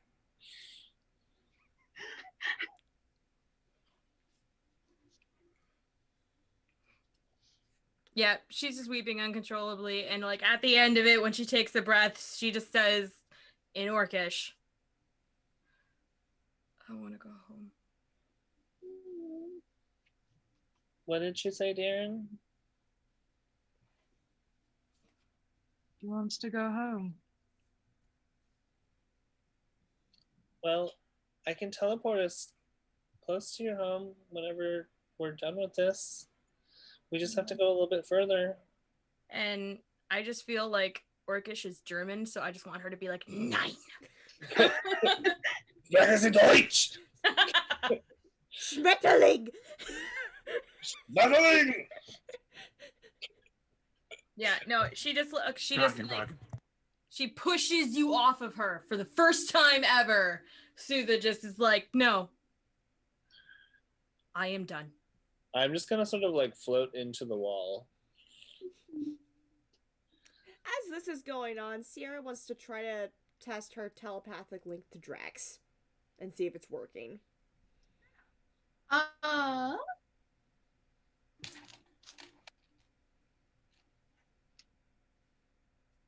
think in this floor it does. Checking in, how's everything going up there? You're muted. You're muted. Yeah, pretty sure this is after the fight's concluded.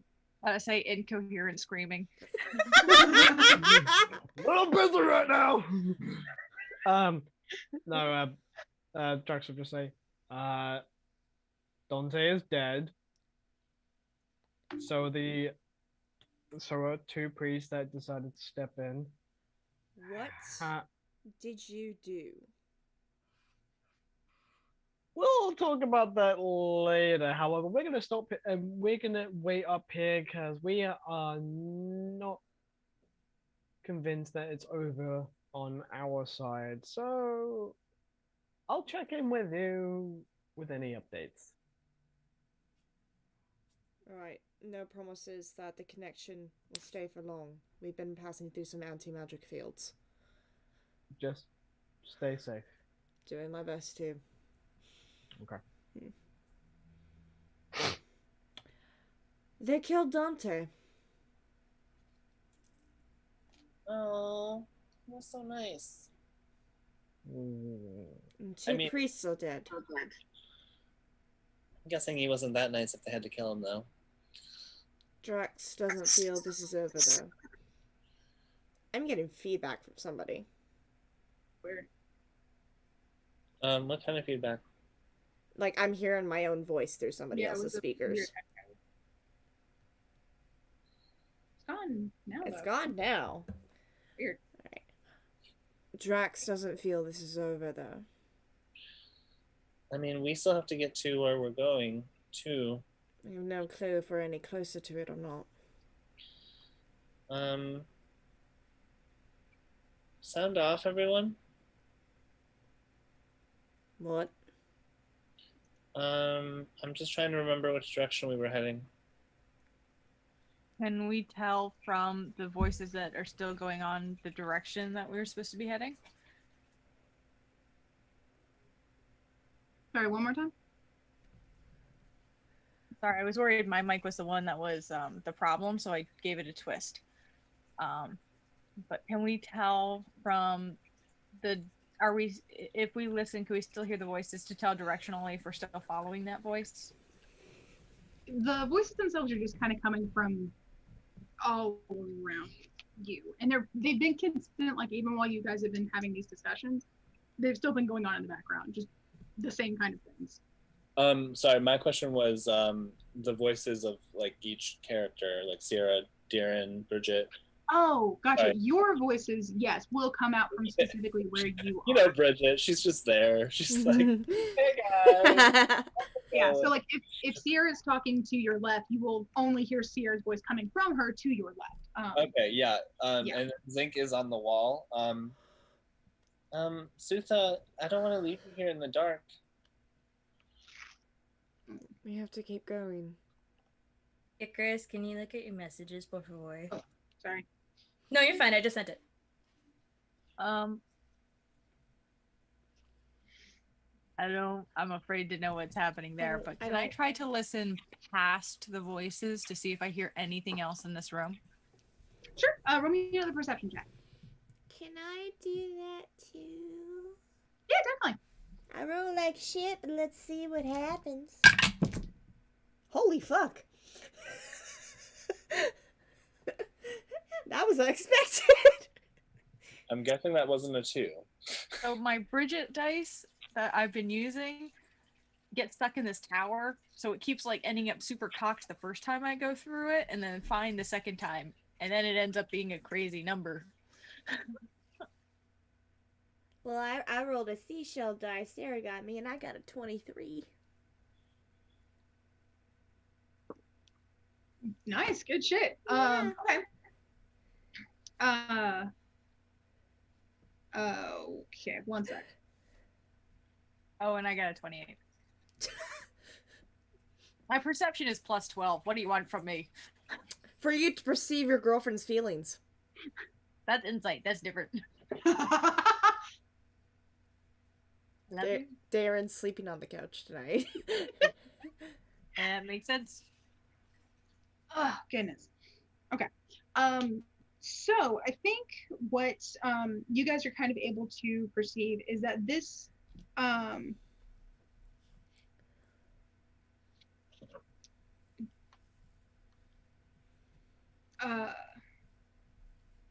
sorry.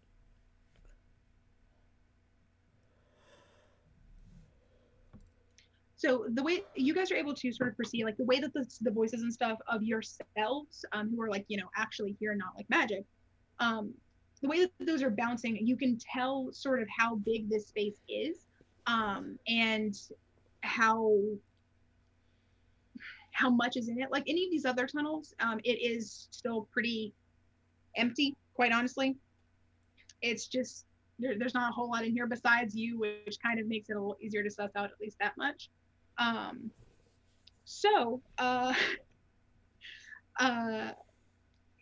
You guys are able to hear that this place is about the same dimensions as the other ones. Like it's a roughly like 10 by 10 tunnel. So y'all are also able to hear that you are, as far as you can tell, the only things that are actually physically in this tunnel that are messing with the way that the sound bounces. Like whenever Sierra speaks, if she speaks to Zinc, it will kind of hit Zinc and won't echo quite as much as if she were speaking just like back the way you came or forward toward into whatever the fuck is coming. Mm-hmm. So you guys kind of have like a pretty good sense of that. You're also, that's probably another way that it kind of is defined, that whatever you guys are hearing is coming from all of the air around you, which means it's yet another weird ass effect of like this dungeony place that there is.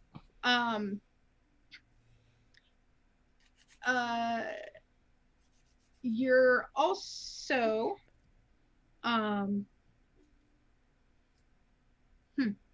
okay. You're also going to be able to hear some slight scuffling, sort of from behind you.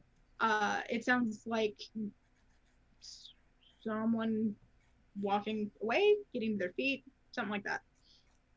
So yeah, what'd you do?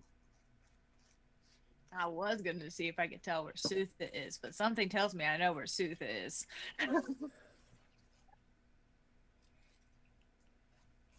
And I check my rope. Has it been cut? It has. Oh, for the love of the Raven Queen. I'm sorry. So now Zank is not connected to Sutha or Sierra. Oh shit! Yeah. Oh no! He's Correct. gonna float away! You left the problem child just The problem child is untethered. I didn't think this through. At that Obviously. point, Zinc is just gonna be like, "Come on, guys, let's go," and he's gonna start going along the wall. Shit. And if he doesn't feel the slack tighten, he assumes that everyone is coming. I can't see Sutha, so I can't hunter's mark her and track her. Fuck. Nope. Can I tell that Sutha has left? Yeah. You can tell that there is now, like, as you're kind of listening, and as like Zinc has said something and it's bouncing, you can hear that there are less things that it's bouncing off of around here. So you know that Sutha has gone back toward the entrance. Can Okay. use echolocation. I was gonna say Darren's just gonna yell out, "Zinc, stop!"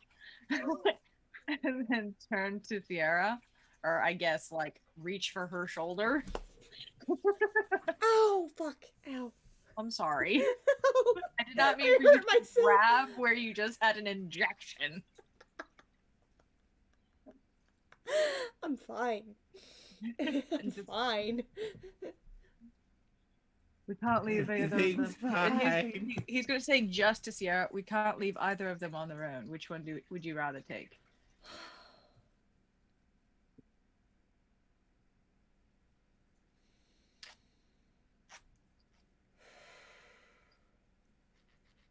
Zinc will be fine. Don't worry about Zinc. Alright. Good. Sutha is gonna be 10 and below, Zinc is gonna be 11 and above. Going after Sutha. I'll try to find her. All right. Be safe. So Kiss try- her on the forehead. Yeah, he's going to try Hmm. and see if he can find it. In this pure darkness. Kisses her ear instead. By the way, at this point, Her Zinc, ears are a no zone. We already know this. He learned the hard way when he bit her in the ear once. He got punched. As he does that, I take out my straight razor and I cut the rope that's tied between me and him. Mm-hmm. And I follow Zinc. I go to search for Sutha. Alrighty. Zinc is basically just like, I wonder if this is the last level, because I'm kind of getting tired of all this nonsense. Don't you guys agree? No comment from Sierra. Gotta say, is this happening during our conversation where he's just standing there going, guys? Watch it, Zink's actually 2 inches away from both of us. What you guys doing? Zinc is still flying. Smell your but breath. Let me smell your breath. Well, Zinc to be basically, fair, like- Zinc, Darren did say, "Hey, Zinc, stop," and you definitely would have been able to hear that. Oh, I mean, you could have kept going, but like wait, when did you say that? right I said- before they Yeah, I decided. said to that go. once we realized that Sutha was no longer attached and before I talked to Sierra. Okay.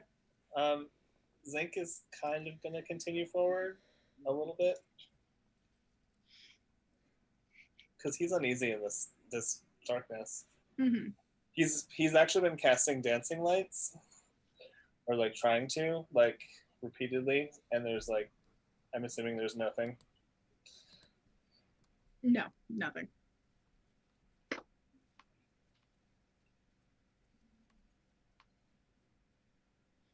Guys, hello. Eventually, when I catch up to Zinc, if he's still doing the hello, hello, can I tell where he is enough to like just grab his shoulder and be like, let's go? Yes, Uh, yes.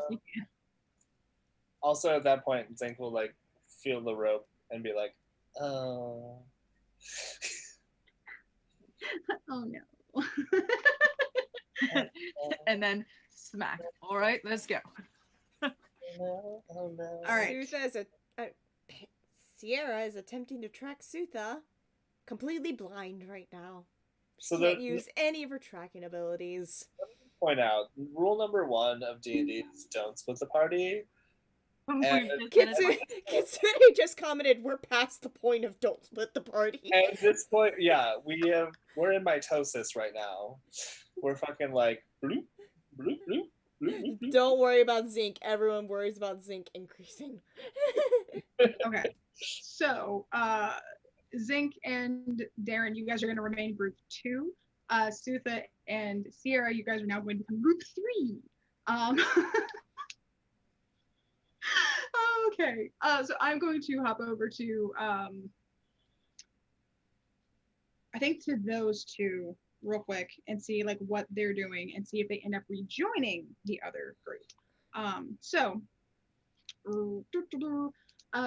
for group 3, Sierra, you are doing your best to figure out where the fuck Sutha went, which is fair. So I think if you want to take a second and actually kind of like kneel down and like listen really intently, like focusing as hard as you can, I'll give you advantage on a perception roll to kind of pinpoint her. Let's see what happens. I'm setting you aside so I know what I rolled on you. Okay, a 19 plus 7, 26? Nice. Yeah, so you can hear Sutha. It sounds like, funnily enough, it sounds like this place is yet another level of weirdness. You can actually move at your normal speed going back. So you can hear her moving at her normal like pace and with her normal like footing when she's upset. And she's like dead ahead of you, maybe 20, 30 feet at this point. So you should be able to catch up to her pretty easily. Sutha, where are you going?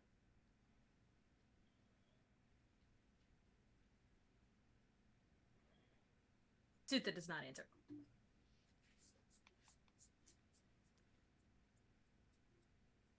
We did not come this far to cave to illusions.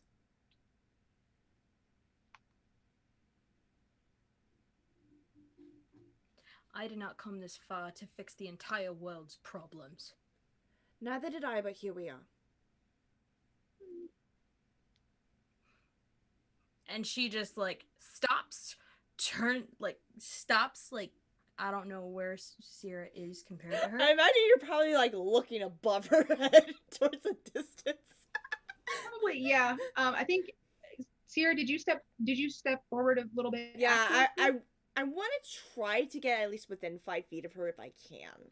Okay, I think you can get basically within that range. Yeah.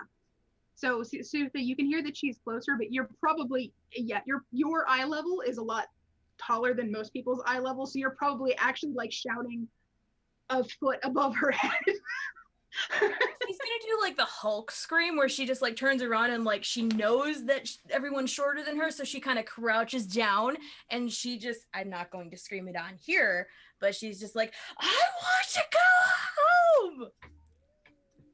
Mortal Kombat. Oh, sorry. Sorry. Yeah. You think you're the only one who wants to go home? Do not preach to me. I'm not preaching, I'm just stating facts. Fuck your facts. Well, fuck your attitude. By all means. If you want to just walk out and leave and never come back, I'm not going to stop you. That's your decision. Looks like you're trying to stop me. Am I physically trying to stop you right now? No, I'm not. I'm just wondering what your decision is, so I'll know what my decision is going to be.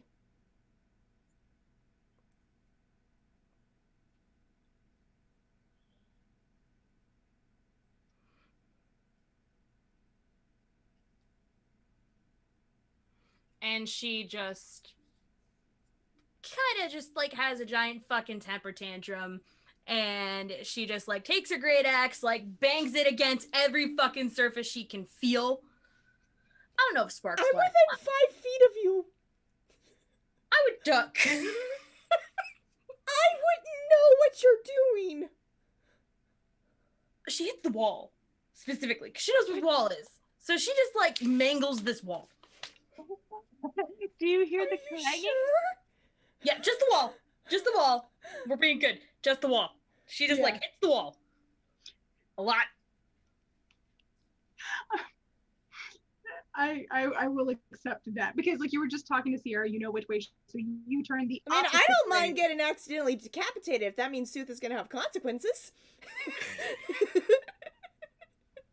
Whether or not a consequence we approve of, no. Yeah, we don't have a cleric with us that could help I you. am the cleric. Exactly. Exactly the problem. Yeah. I'm gonna say Sutha has enough wherewithal to be like, okay, your voice is coming from here, and then turn directly opposite of that, and then hit the wall.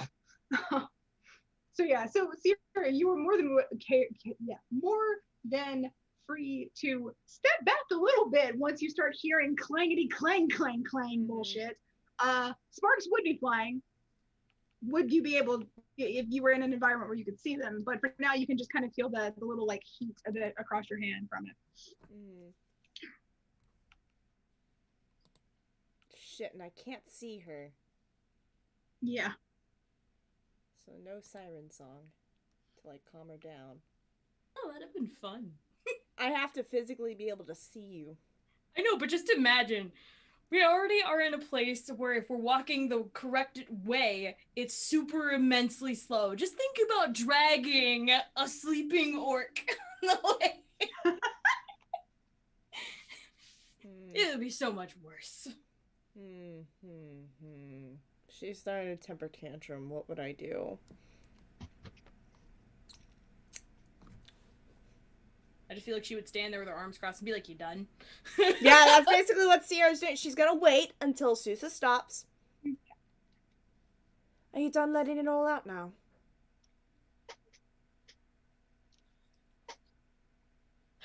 Okay, hold on. I'm gonna start doing the roll thing just to give opportunities.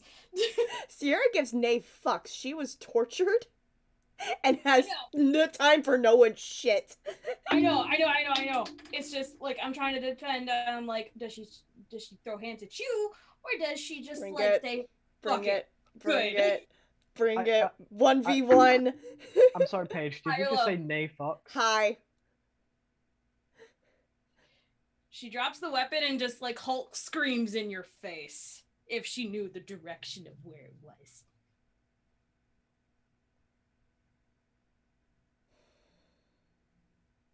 I'm guessing saliva comes out a little bit. She has never It's the brushed her Shrek teeth before roar. either. Keep that in mind. Yes. Sousa does the Shrek roar. I do the Shrek roar.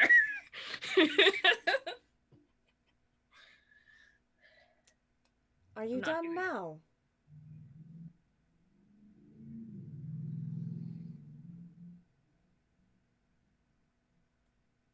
She just like shoulder bumps you and just like walks past you.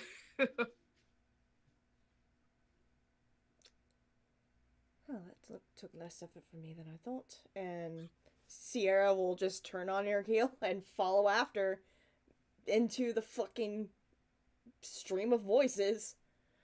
In the distance, you can probably hear Zinc Took singing. no convincing, just had to let her scream. Sometimes you just gotta scream. Sometimes you just gotta let it out. You just gotta scream. You gotta smack something with something else, and then you're fine. She's an emotional teenager, especially when her dead dad shows up. That's fair. Small baby. And Sierra is emotionally unavailable right now, so she's just like, I ain't got time for this shit. Ain't nobody got time for this. All right. So it'll take you guys a few minutes to catch back up with them, just because of the way that this place is built. So yeah, so Sierra and Zink and Darren. Good lord. I'm used to saying those two names in conjunction a lot. Zink and Darren, you guys are heading forward. And I just wanted to give you guys a little chance to do something before you're rejoined, and then we jump back to the upper level. Zink, you got anything? While you guys are just kind of trudging forward, listening to these whispers telling you, no, you should go back. Zink is going to start singing because he doesn't like the quiet. You're muted, Sarah. I wouldn't say this is quiet. I mean, the unquiet. It's unsettling. So he's just like, don't tell me not to live, just sit and putter. Life's candy and the sun's a ball of butter. Don't bring around a cloud to rain on my parade. And then it cuts to a scream from Sutha, and then the next verse.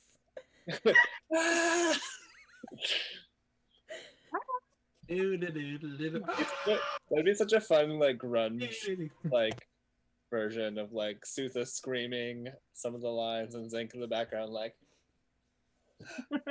butterflies and kittens. Darren, do you know this song? It's a classic. No. Really? It's one of the best songs ever. Walk. I'm flying. You can fly too, by the way. I think I cast it on you. I can't remember. Just when you start singing, I walk the line. I walk the line. Don't tell me not to fly, I've simply got to, is the next lyric of the song. Someone takes a spill, it's me and not you. Who told you you're allowed to rain on my parade? Watch it. When you say spill, the spell is gone. I'll march my band out. Really? You don't know the song? It's by Starbra Bryzand. The great bard. Darren's not even responding at this point. He's just listening to the voice. Darren, don't leave me alone in this place. He still has his hand on your shoulder. Like, he's not let go. Okay. He knows better than to let go. Sutha does not. He's not letting this toddler off leash. That is you though, Darren, right? It's weird not being able to see anything. Your turn at bat, sir. At least I didn't fake it, sir. I guess we didn't make it. Darren is more or less tuning Zook at Zuko. Tuning Zuko out. How dare. It is confirmed. Zink is voiced by Dante Vasco. Tuning Zink out and every now and then just to listen to his mom's voice. Even when she's screaming at you. He hasn't heard that voice in a very long time. That's fair. That's fair. Darren. Yeah. If my singing's bothering you, I can stop. You'll find things. Do you have any requests? I can't say that I do. Okay. Well, would you rather talk? Because I kind of don't like my grandpa's voice is just repeating. Is your grandfather amongst the living? Possibly? What do you mean, possibly? One of the memories that I had from the spirit child thing was my grandfather appearing near here without his famous well, you know, the thing that I have, the rod. Huh. Interesting. Yeah, I mean, this was kind of his thing, and I don't know whether he faked his own death, or maybe that was just a time that he was ambushed and didn't have it, or maybe he left it somewhere. But we don't know exactly what happened to him, so we're not sure. How did it become? How did any piece of it come into your possession then? It was in like a secret part of my house that we didn't know about until after my dad died. And uh, I was told that it was left for me in a letter. I mean, it wasn't complete. It still isn't. It's still missing a piece or two. But like remember when I was in the woods and I chased after the kids that had the piece, Yes, I remember. and my sister when I ran into the woods when we were in Sierra's hometown. Yes.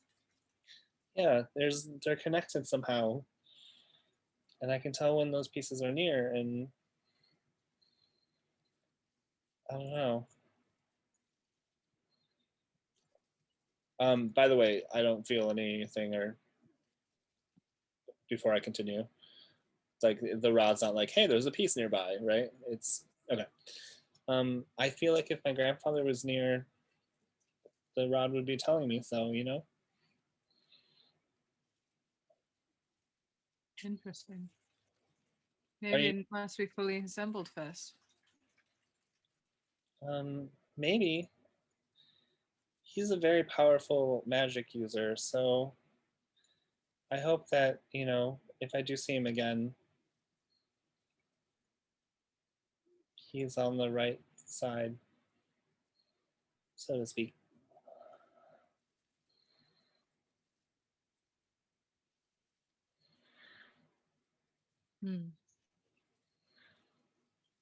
I've come to find that sides are more of a grey area lately. I don't know. I kind of feel like there's this tic-tac-toe board, and there's 9 different squares on it, and you have your people that follow the rules and your people that just let life come at them however, and you have people that do things that are nice for other people, and you have people that are just out for themselves. And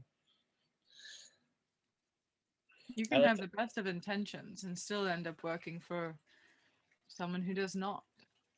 Depends on how much people are willing to take advantage of others. That's true. I like to think that we're on the nicer side of things, though. I mean, we are working to help save the queendom.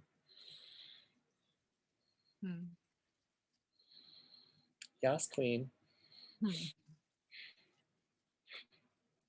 Well, there's only one way to find out. See it all through to the end. That's true. Whose voice do you hear? My mother.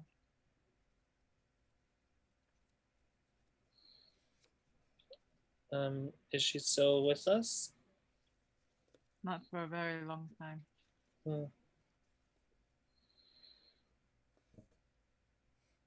Are you also unnerved? Because even though I love my grandpa, this message is just... I think that's the point. Although I will say, I didn't expect to hear that voice ever.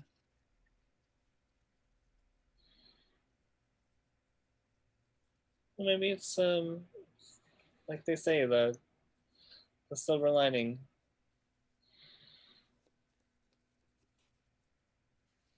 Even though it's a really crummy situation and we can't see or smell or taste or feel sometimes in this godforsaken dungeon. That's what the other senses are for. Yeah, it is kind of nice to have that familiarity despite all this. Yeah. I agree with you there. I still can't believe Sutha cut the rope, though. I could have died.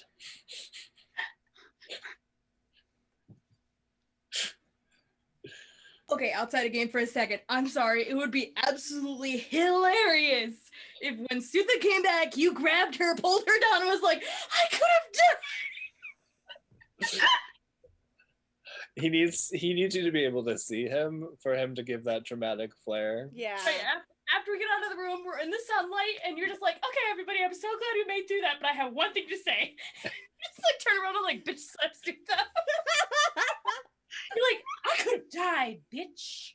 I kind of have the feeling though that's a little bit like the child going, "I'm a ferocious tiger," rawr, and everyone's just like, "Oh, Of course you are. so ferocious." So proud. At this point, has the screaming in the hallway died down? I believe so.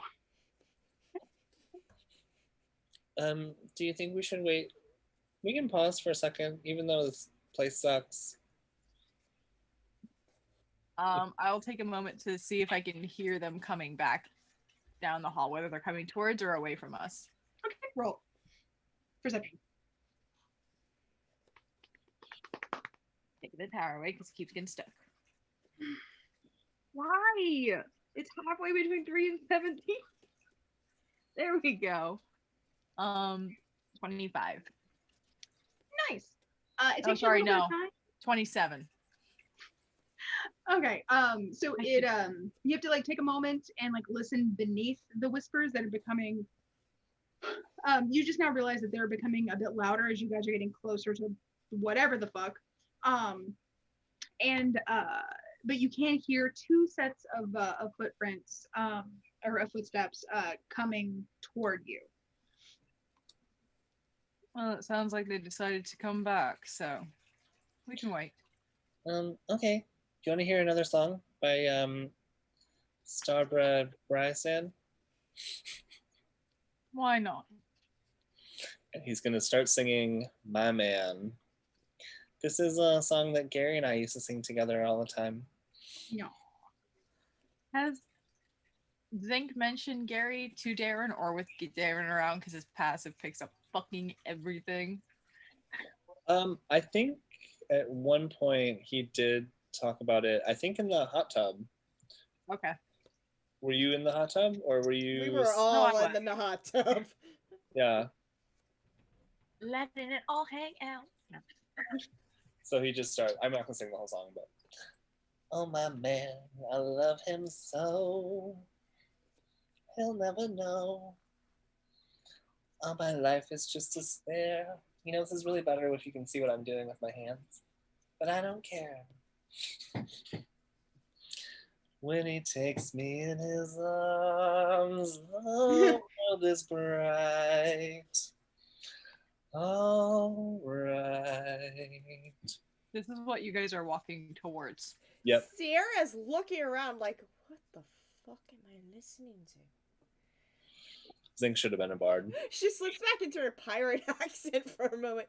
What the fuck am I listening to? Arr.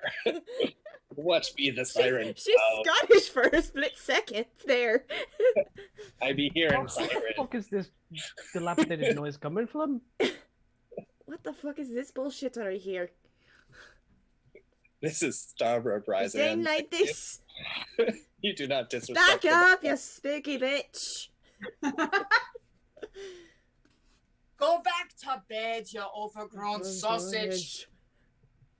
So I'm not going to continue the song because the next lyric is, "What's the difference if I say I'll go away?"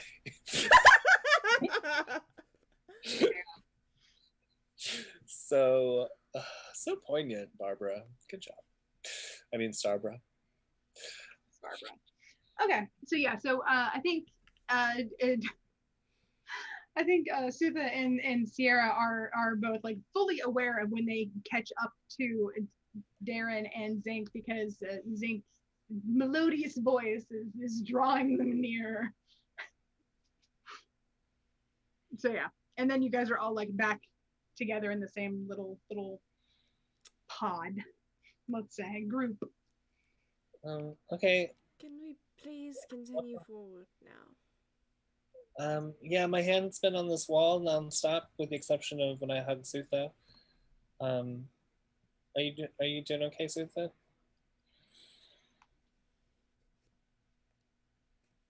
She huffs, and that's it. Well, I'm glad you came back. Assuming that's you. Do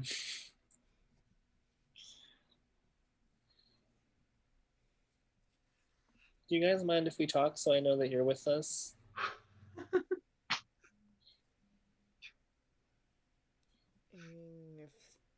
Or I could sing some more. Let's Not keep that I- walking.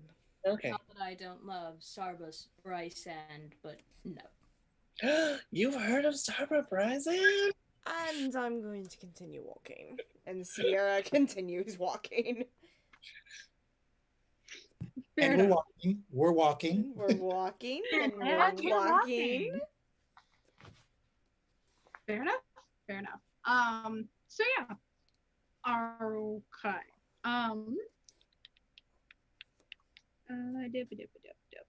So I think I personally really need to go to the bathroom, and then I want to hop up to the We're upper at- level, see what's going on with them. We're at and 2 hours then, in, so right now's a good time for a break. Yeah. Yeah. Break time. Break time. Everybody in the chat, go fucking hydrate. Don't you know it's Hydrate great? or dehydrate. Look at Turn off that. the flash, you fucking moron. That's my line every Wednesday. No, get in these stairs. Jack. Back off, Back off, you spooky spooky bitch. Alright, we'll be right back, ladies and gentlemen. Yeah. As the audience can tell, the party is starting to lose sanity, if they even had it to begin with.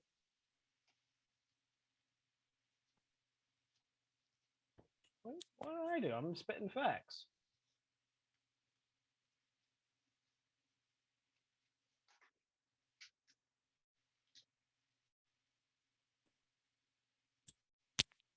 Oh.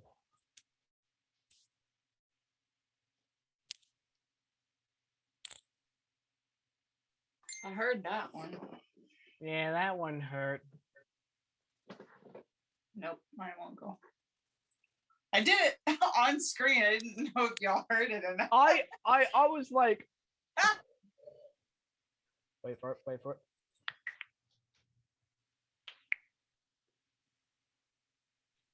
Nope. Let's see.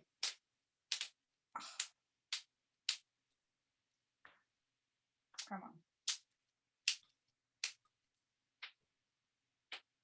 Yeah. Not too much.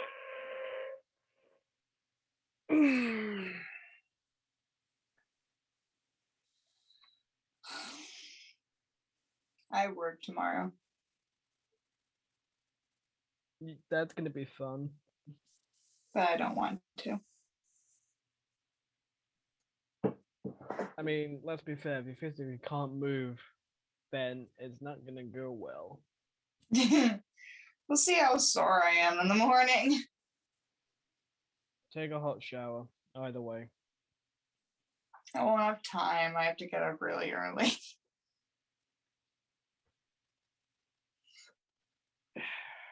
As long as I stretch, I'll be okay. You hurt yourself, I'm gonna come over there and beat your ass. Wait, but if you beat me, then you'd just be making it worse. To prove a Gotcha. point. To prove a point. This is what happens when you don't look after yourself. Go sleep, go sleep, go sleep, go sleep. I'm sorry, Hannah can't come to work today. Go to sleep, go to sleep, go to sleep, go to sleep. I'm sorry, Hannah can't pick up the phone right now. Why? Oh, because she's dead. Oh, look what you made me do. Look what you made me do.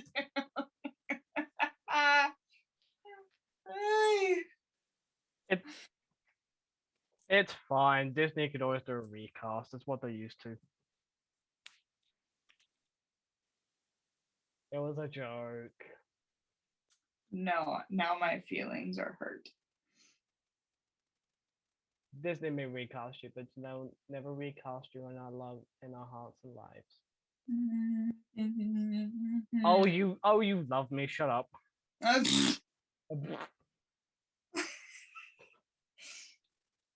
As you can tell, audience, Our friendship. yeah, in a nutshell.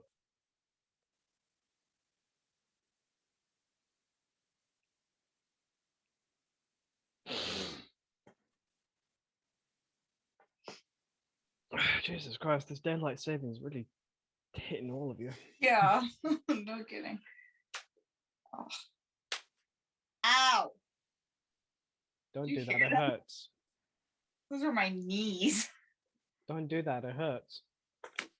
But I have to pop my knees or else they hurt.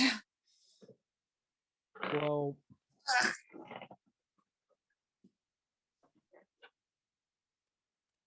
The problems of having snap, crackle, pop bones. They hurt if you crack them, they hurt if you don't. So. damned if I do, damned if I don't. Mm-hmm. I was about to say something very inappropriate that I remembered we were on stream. Yeah. Because I had a very inappropriate intrusive thought pop in my head. I mean, you're not alone there. Oh my god. I'll just text it to the group because it's just so out of left field.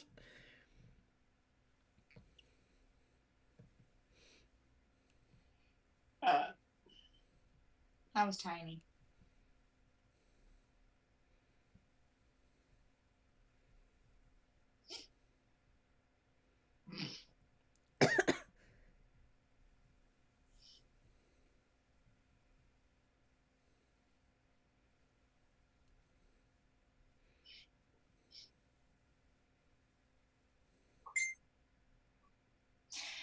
Whipping!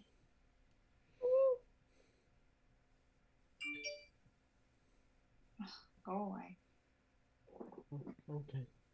No, not you. Stupid pop-up advertisement.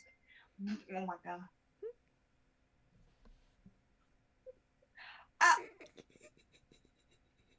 I can safely say, Pretty sure, yes. yeah, I can safely say that these have been sold before, yes. I'm pretty sure I've seen some of them, not entirely, but some of them on TikTok.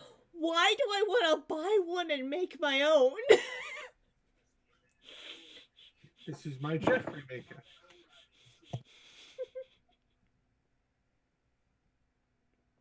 Isn't it a Johnson? What do you no, got this there, is not Johnson. Paige? This is Jeffrey. It's just No, some no. candy. Just call me deprived and let me go home. No, Paige. There's one step worse. We could always use Bad Dragon as molds. Now those candy molds I You're have. not supposed to give the chat any context as to what we're discussing. My god. Hannah's just like, I have so many concerns.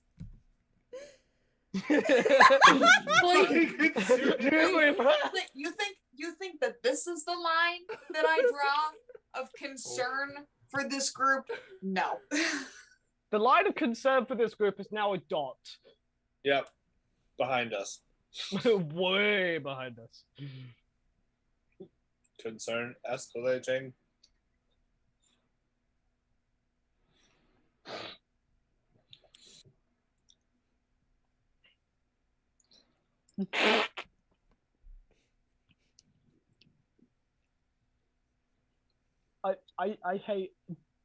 I hate that I laugh at those two words used in the same sentence. I hate myself right now. I mean, so obviously lollipops of those things, so Have you guys ever seen the giant worm one? The giant gummy worm? That does not look like a giant gummy worm at all. God damn it, Kutsune, why? Mommy, can I have a lolly? Can I have a lollipop? Yeah, no. This is why you don't let your kids buy candy from Spencer's. So, one Christmas. Careful, because we are alive. Wait, hold on. No. Wait, I need to not be eating while I'm listening to the story. One Christmas, a friend of my mother's got her a box of. I'm gonna put it in chat. I can't say it. Then maybe you shouldn't be discussing it on live. Look, This live's not. we're already, and we permanently live in a rabbit hole.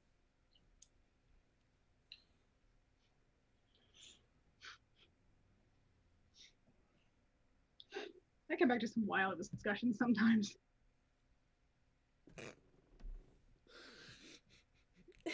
Sarah, don't encourage me.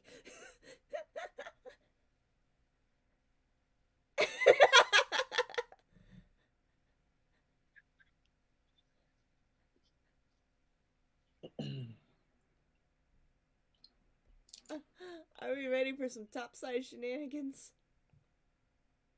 Are we? My friend got me my mother that. Well, so no, my mother's friend got my mother that for one Christmas years ago. I'm gonna. I was. Can't be that difficult. I mean, it's like a variation on the hostess cupcake. Just. That's the American version. So this is completely on a different topic, but one of the ways that I keep myself awake is show tunes. Don't ask me why it works. It just does. And what started playing is BA in English Sucks to Be Me from Avenue Q, which I was probably in like high school when that came out, or like late middle school. And I'm listening to it now, and he's talking about being broke and almost 33, and my brain went, motherfuck. God damn it. I'm not supposed to relate to this song anymore. Amazing. I'm so angry. So yeah. Are we ready? Are you ready, kids? Aye, Captain. Aye, Captain. Oh, I need a distraction from the group chat right now. So yeah. Amazing. Okay. So, in the pit of despair. I'm just sorry. That's the other part of me.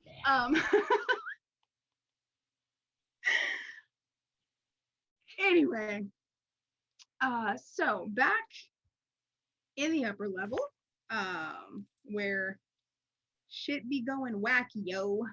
Let's see. Okay. So back in the other level, or back in the upper levels, words. You guys have been and are currently like resting, trying to sort of figure out what the hell to do next, kind of thing. None of the priests that fled with for their own good sense have yet ambled back. The priests that you killed are here and they're dead. Dante is still nowhere to be found. He hasn't like reappeared, hasn't done any of that kind of stuff. And all in all, it's been pretty quiet up here. So what do y'all want to do? Do you want to try to go into the town and maybe start like convincing people to leave little by little? Do you want to try and go find the prospector, or not find? Do you want to go back out and talk to the prospector? and see what else can be done. I'm distracted by Dancing Leo. Dancing Leo is trying to cleanse us of our sins. A fluffy boy. You He's fluffy so boy. cute. Dancing Leo has his work cut out for him. Yeah. But yeah, what are you thinking? I think we should stay and protect the door. Doing her. Hodor. Hold on. Oh, too soon.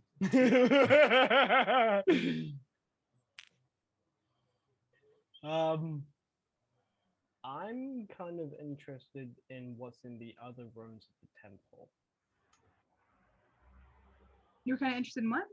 In what are in the other rooms of this temple. Because if I remember correctly, it's not like this temple is not huge. Mm-hmm. Yeah, So- it's fairly small. There's like this big main area that you guys have seen and slaughtered in. There's there's also the sort of like slight offshoot of it into like the much larger space, which is where the healing ritual that Isla did, or that Isla was a part of, happened. That has the big stained glass window up top. Sorry, God. I'm very tired all day. There's also the room that you guys are kind of like protecting, keeping watch on, stuff like that. It's where Isla had the interview, and that your friends went through to get to the lower chamber doors. And there's another small offshoot place that looks like it leads somewhere else. If you had to guess, maybe sleeping quarters or just sort of like the more like monastery type aspect of the place that's not necessarily for like public interaction. So something like that. But there's one other door in here that you guys haven't been through. Does anyone want to go exploring with me? I will. Where? There's another door that we haven't seen, and I just want to make sure that there's nothing in there that's going to spook out and possibly stab us in the ass. Yeah, good We need idea. to find as much as we can. So Drax will start going over there. Cool. I mean, you can get over there pretty easily. It is a small, pretty simple door, similar to the other one. When you try to handle it, is locked. Is the door made of wood? Yes. Set it on fire. I have produce flame. Hold on. She's just gonna go.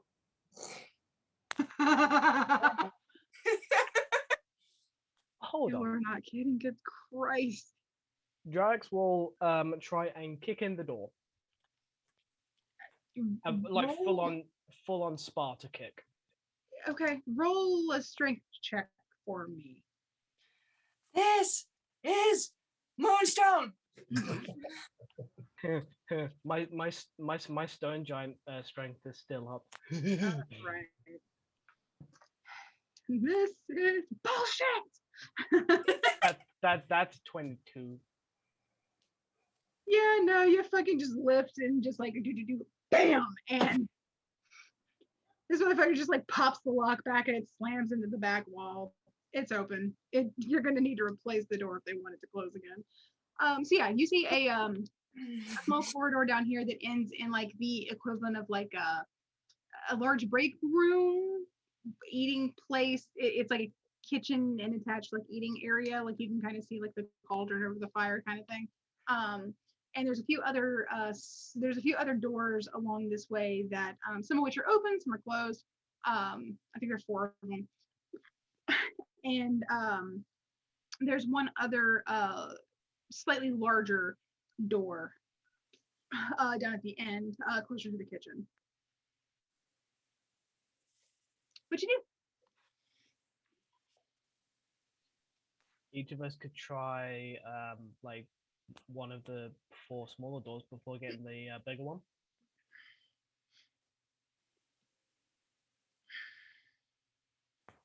Um,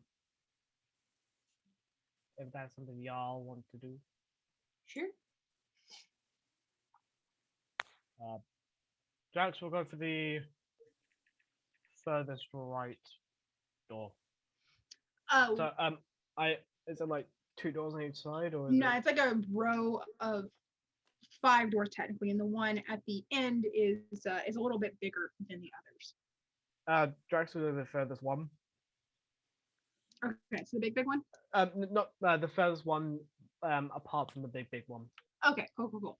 Okay, I will check the other door. Okay. Not the one at the very end. Not the big door, just one of the other rooms. okay. So I would Drax, take the Isla, first door. Florma, so Devotion, you have door number 2. Unless you want to go for the big door. I would first like turn on my magic eyes.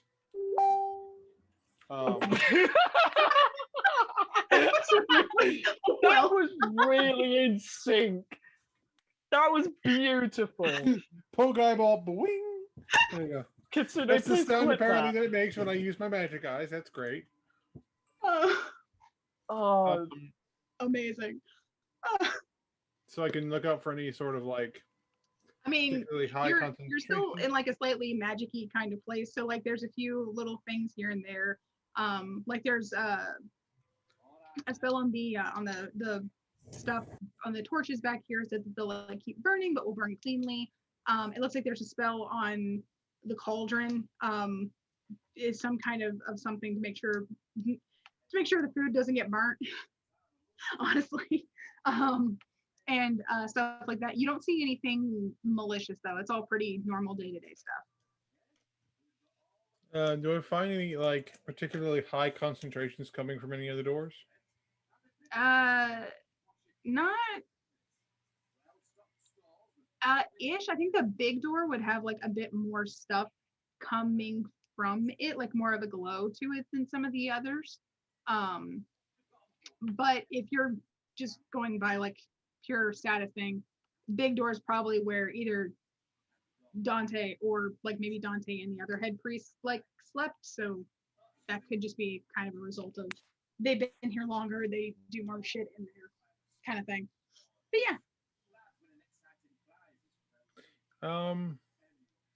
I'll check the door. I'll keep it up, and I'll check the doors near the end door.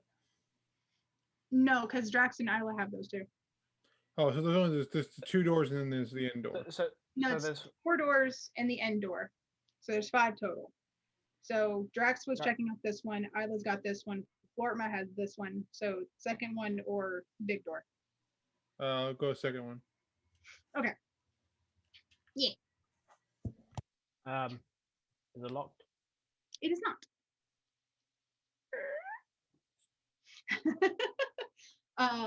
Looks like a pretty standard bunk situation, which honestly, all of you see some kind of variation on this. It's a pretty standard bunk situation with 2 bunk beds.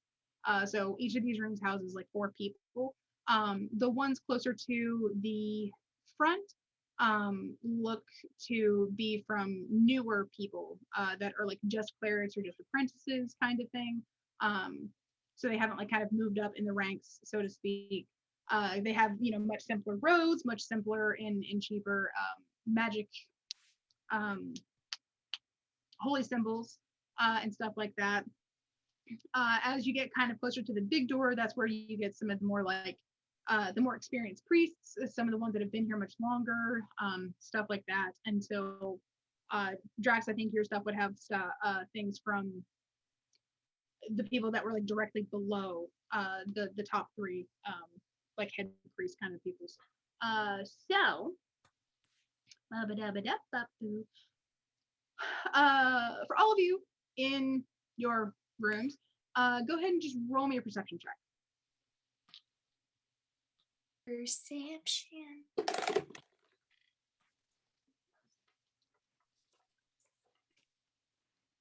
21. Okay.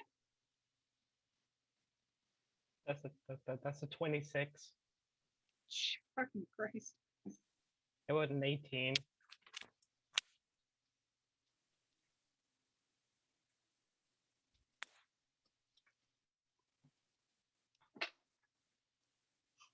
I got a nat 20, but it's only 23. All right. Cool, cool, cool. And Fortman?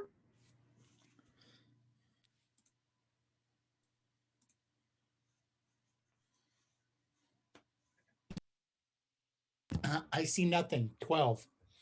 Okay, well then. Which honestly kind of makes a bit more sense because like since you're at the first door, you're at like the teeny wee bab clerics and apprentices, so not a whole lot going on in there, honestly.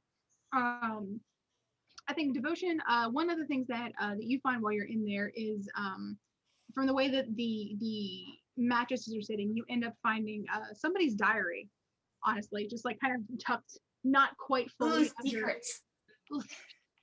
Somebody's diary Ooh, scandalous. under their mattress. It wasn't quite hidden all the way.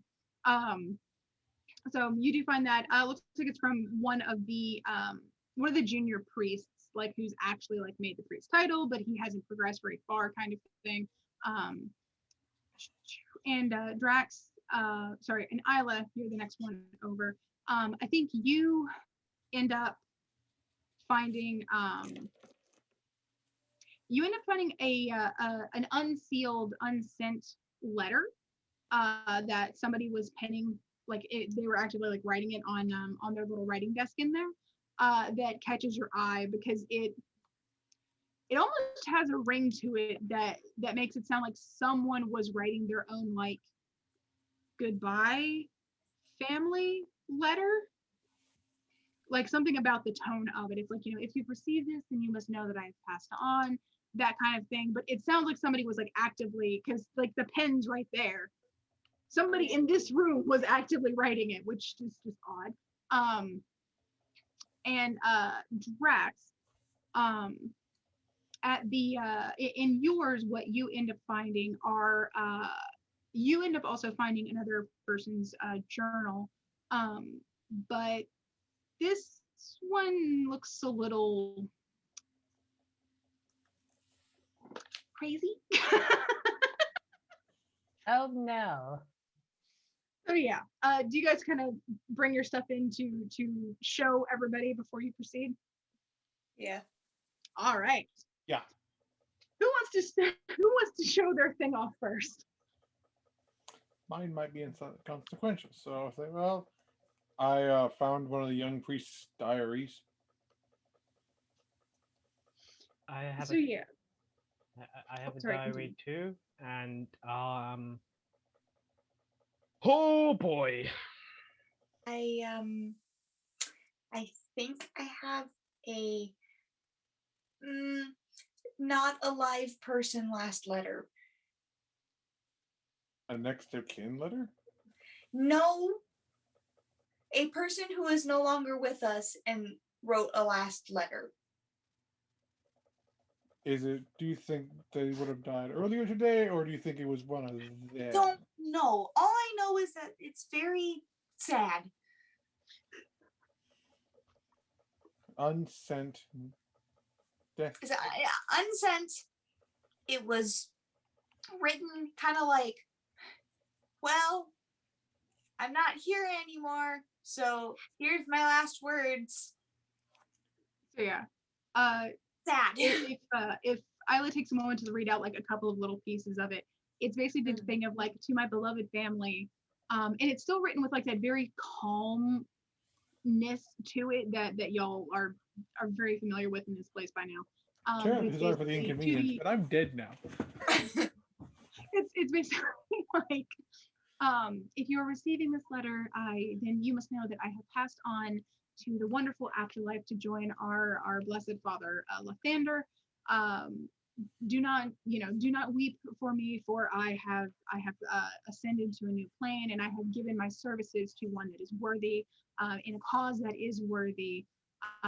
There is so much here that we have only begun to understand, and I am proud to have given myself in service of this, and of our Lord in his chambers. That kind of thing. Kind of reads like that. And it ends with like your dutiful son, and it's, I don't know. Lenny. Lanny. Paynor. Paynor. You guys don't know any of these people's names, but this actually had a name on it. So yeah, so that's kind of the gist of what that was. So devotion, the journal that you've got, by the way, it's interesting when you show the two yours with the one that Drax found. The one that Drax found is filled with these very, very, very manic sketches and drawings and detailed exaltations in praise of the stone, the gem, the blood with capital B, over and over and over again. From somebody that, like, as they're writing it, like over time, you can't tell if it's necessarily because like they're just losing it, or what, but the handwriting gets to be a lot more shaky and kind of spidery. Like either their hand was shaking really bad from like just how fast they were writing, or because like they were having more and more trouble holding the pen. But Drax, the last thing that was actually written in there is in very, very like it's really hard to make out. Like it's like her hand was actively like shaking, but the words that they're putting were not like freaked out. They sounded like happy. But the last things that you can make out on the last page that has writing on it is tonight I will fulfill my duty. I will give of myself to our Lord Stone. Praise be Lathander.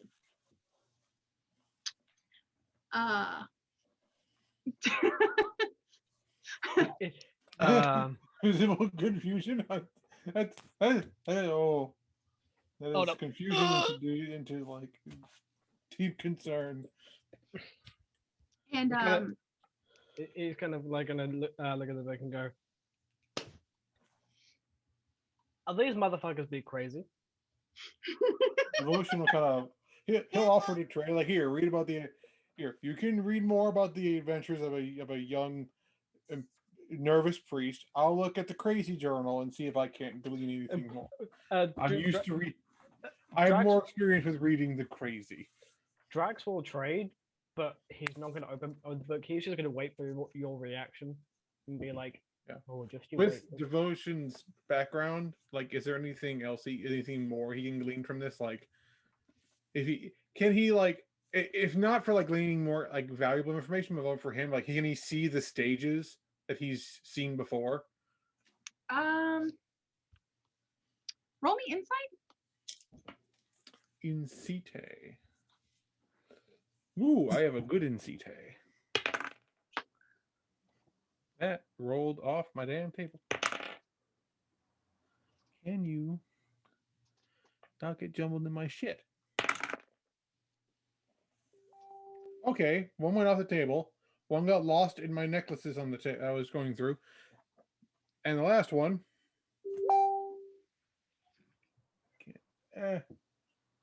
it's too sparkly. It's a 20. There's a 28 total. Okay. So yeah, I mean, as you're reading through it, you can kind of glean some of the stages. It's obvious that this person's kind of spiraling into pretty deep obsession, and had like kind of just a manic devotion that was becoming more and more apparent. You can't really tell what the hell he was talking about. It kind of sounded like maybe he would be giving some kind of sacrifice, some kind of something to whatever the hell, but you don't know specifically what. Something else you do realize is that this person actually put the dates at the top, and you notice that his writing got way more thin and spidery and almost elderly looking, when it wasn't just straight up like manic spidery, over the course of 3 years. So, fucking weird. This is interesting. It wasn't so much that they were going crazy. That's certainly something I can pull from the text. He was getting exponentially older.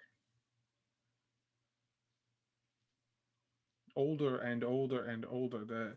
The frailty in the handwriting isn't just from, oh, I'm crazy and I'm writing in a journal. It's because of the natural shaking that started to happen with his own hand.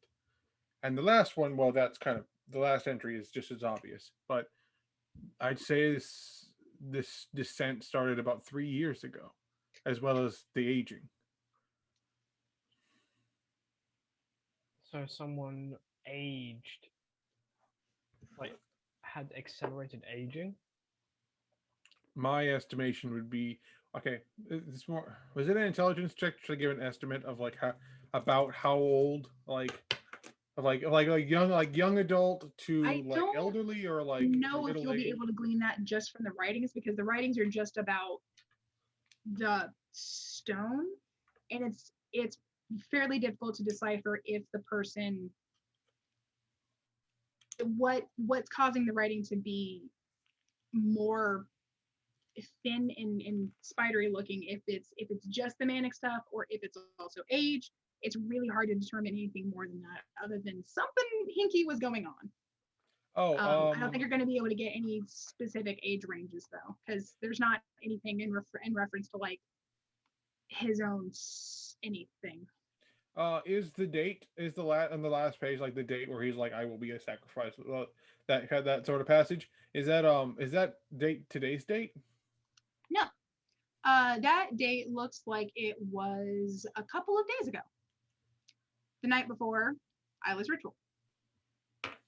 He kind of looks at the dates. He kind of pauses. He's like, well, that's not good. Slowly closes the book. What? The last entry that got Drax so very worried was the day before the ritual.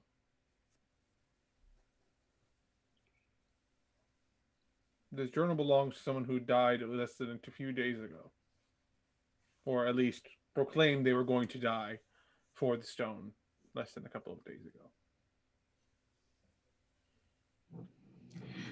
Was it my ritual or maybe was it someone else's ritual? Like I don't know. I don't know how many we can unpack that part later, but they must do a few different kinds of rituals. And if this stone needs people, then I can't say for what entire purpose this person's, because it look from I can't tell how fast they were aging, but it seems progressive over only a few years. So I imagine it's not so much a feeding it directly is more of a draining effect. So people powered the gem. Yes,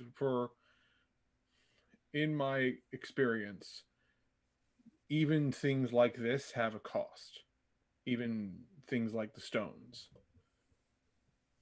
I'm not entirely sure. Even like my gaining power with Loki requires power, or at times information from Loki requires usually small bargains. Nothing comes without a cost. It's not just because he's greedy, it's because that's how his power functions. So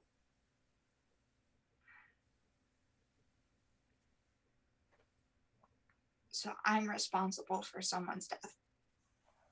No, you are not responsible for someone's death. As soon as Isla says that, Drax is going to be like, nope, no, you are not going to, like, basically going, you are not going to do the big sad here, and he's going to fucking yoink her towards him, like, in a hug. She'll like hug him back, like hesitantly. She's like, but Isla, they have been doing things like this for at least as long as they've had it. Maybe not quite as long, but they've been doing it for a long time. You are not to blame. But if I never asked for my sight, then no one would It have would have died. happened. It would have gone to anyone else or for their own purposes.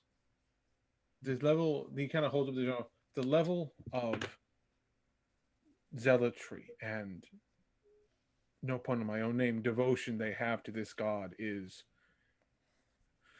very much hitting close to home. I have seen the true madness of this kind of faith. You had nothing to do with this. I didn't know. But I'm Then I still wouldn't have just told you. guilty. You're not guilty at one bit because you had no knowledge. These people are. Ignorance doesn't change the end. I'm not saying it does. I'm saying that how could you. These people have made it their business to put on a veil of care, love, and acceptance when in actual fact there is more malicious intent behind it. Apparently they've had us fooled. They have this whole city fooled. They have this whole city under their control. I understand how you feel. Believe me when I say that. I understand that misplaced sense of responsibility, especially with a group like this. It is not your fault. Not one bit. We will hold them accountable for what they have done, for the lives they have taken, and used for whatever purposes they saw fit. Do you want to burn down the temple when we're done? I don't know. She's in the big sad right now. Her life is kind of crumbling in on herself. Her one big wish came true and it cost someone's life. Jax will kind of like. You stay with her. Florma and I will check out the last room. We'll take care of this. Drax will kind of like take her chin very lightly and kiss her forehead. She's just gonna be like, just like Devotion. cover her eyes. Devotion not in right mindset for the big talk. She need time to rest. So devotion go to big door. So it's like, I must Big sad prepare for equals this big talk, conversation. but big I'm gonna talk go up. over here. Big sad equals big talk, but big talk is not good time right now, so we go to big door. Should have gone non-lethal on Dante. Just knocked his ass out instead. Just be here like, Very fair. motherfucker. So, oh, precious babies. Okay, sorry. So, I had the same level of like, oh my sweet summer child. Oh, honey. Honey. Okay, sorry. So in that vein of things,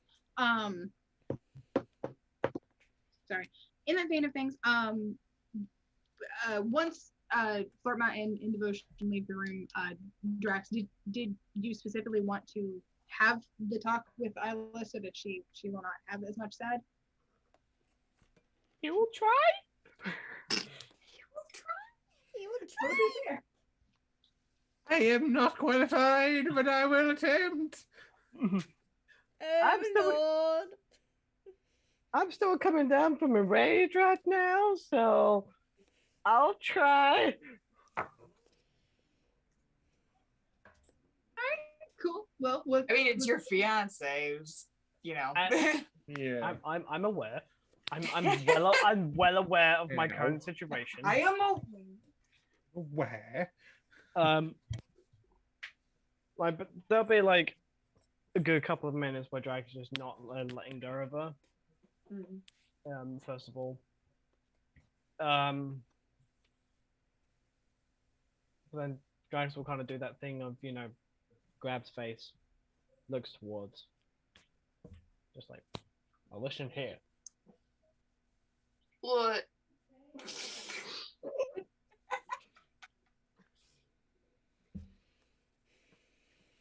I understand that you must feel really shitty right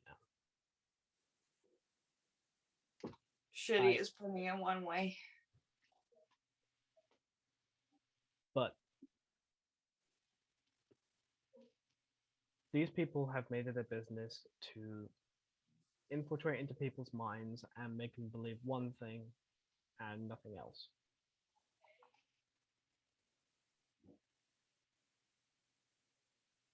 The only people to blame, or the only person to blame, is now dead. I hope.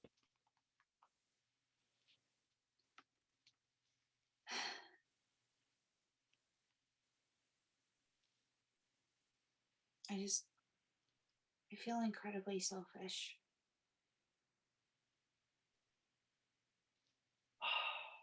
We have told you it's okay to be selfish every now and then.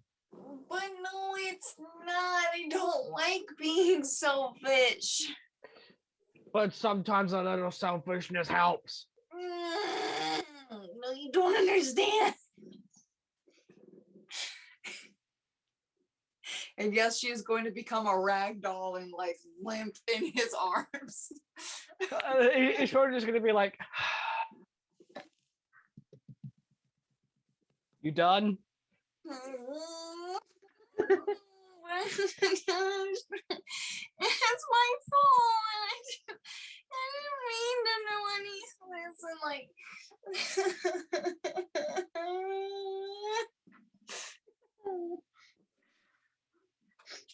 You done now?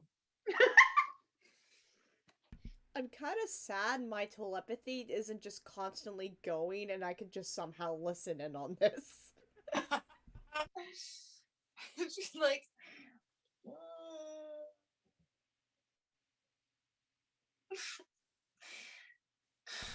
You done? It's a sibling thing between Drax and Sierra. You done? You done? done.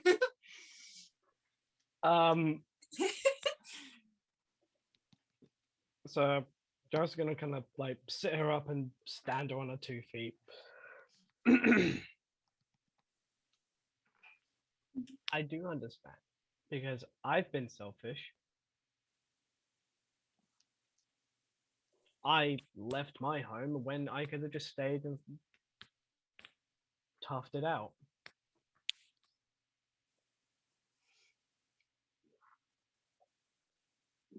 That is the bad kind of selfish. There was a worse kind of selfish that I'm not going to get into. What you wanted is the good kind. You wanted something back that was taken away from you. That's not selfish, that's justice. I could have lived just fine without it. I was Exactly. living just fine up until now. Up until now, huh? I'm sorry. You know what I mean. I'm not saying that.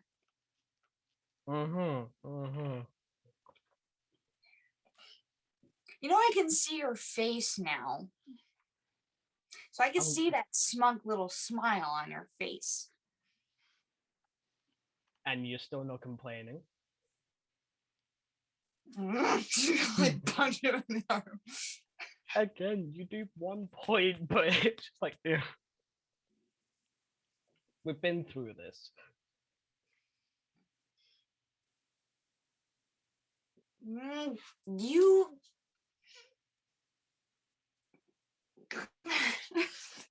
You, sir, are an asshole. My sister has called me worse.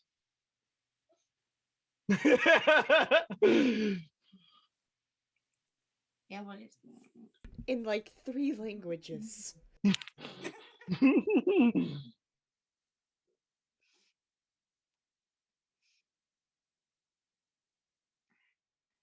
You're just gonna keep looking at me like that, aren't you?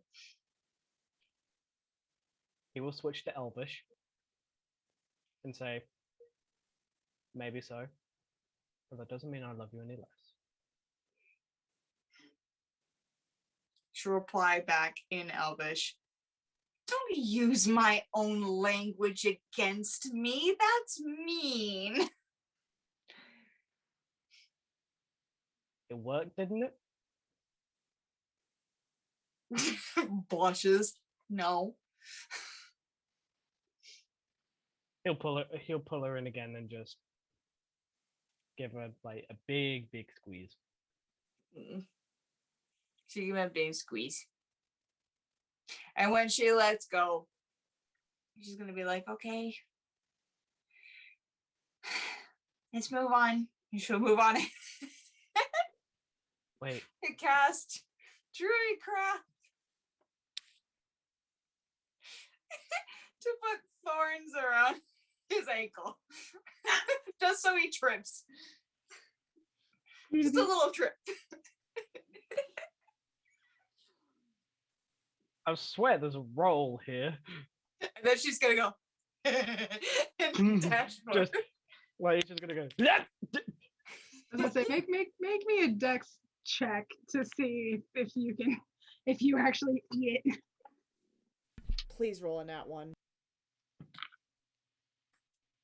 Dex check 22. So yeah, I think you go to and then look.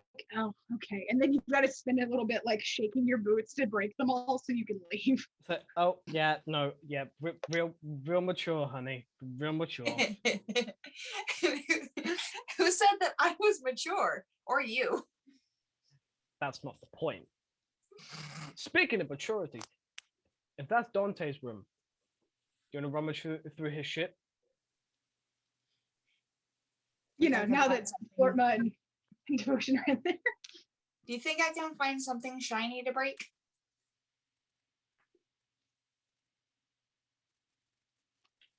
I knew there was a reason why I loved you. Because of my dashing good looks. That was definitely one of them.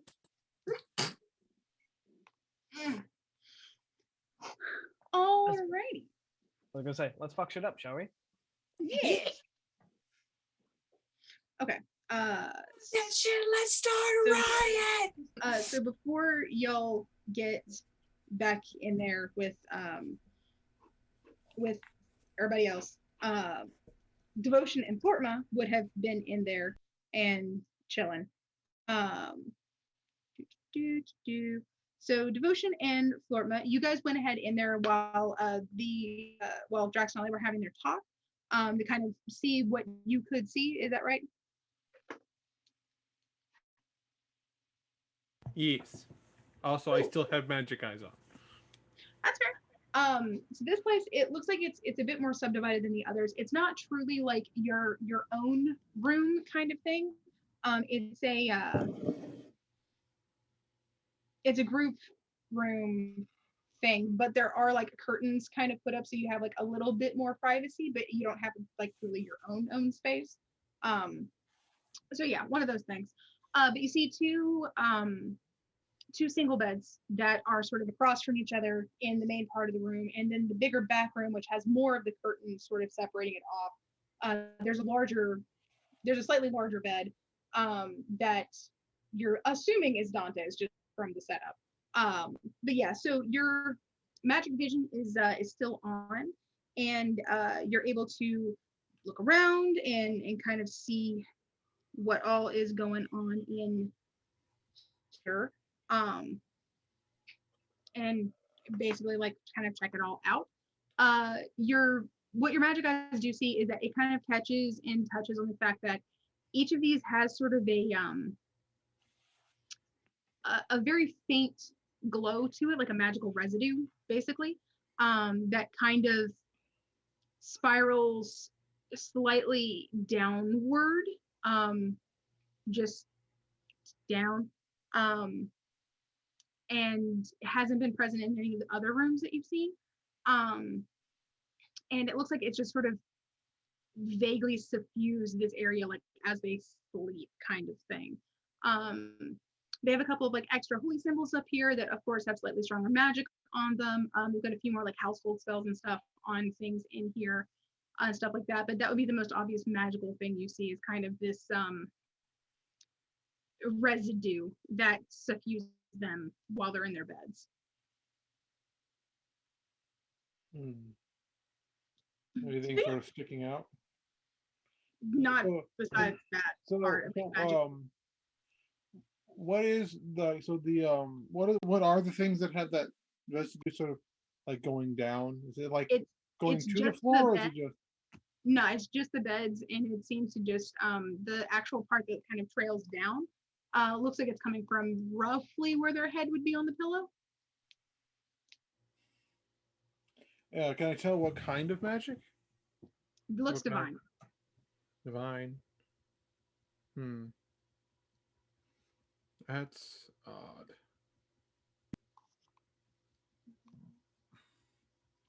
There's residue, divine energy residue, and on some of these beds, it's centered around where their head would be when they sleep.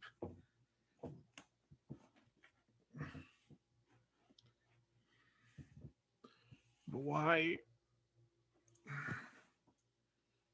So it's almost like something's drawing it down.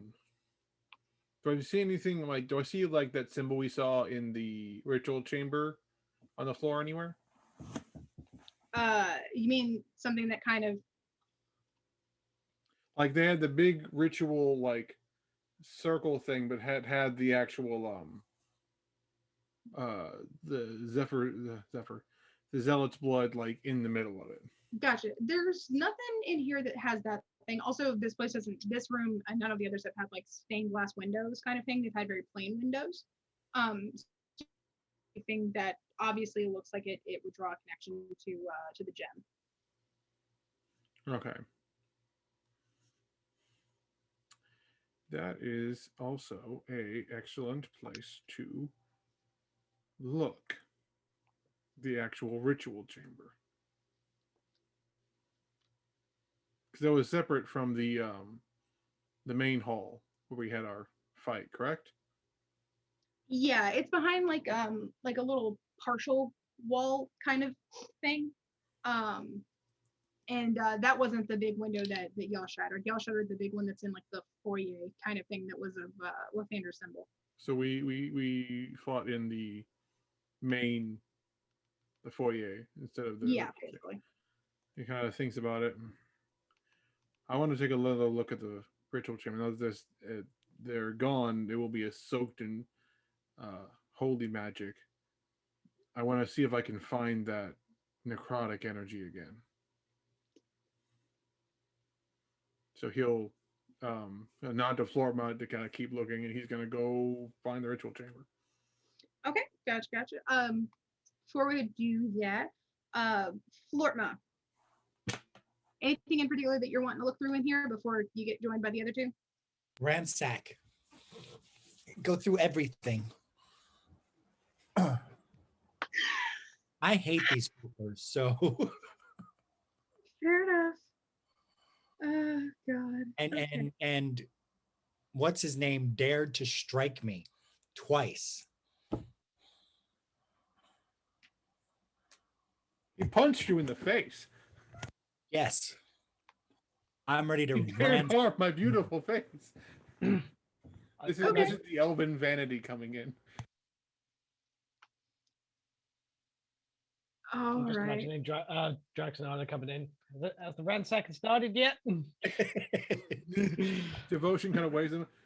Please join him in that. I need to find the ritual chamber. Like, So yeah. So obviously, I didn't mean to step in, but like, if you're allowing Drax, and yeah, Anna that to feels like a join- pretty good time, like after they've already kind of done the first kind of go over.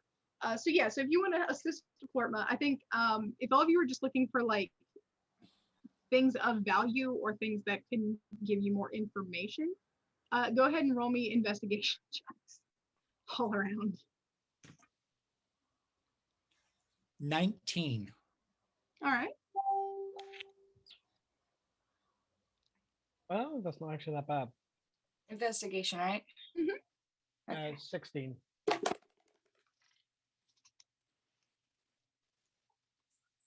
Oh my god. What? You did not. I did not touch anything, I swear. I swear.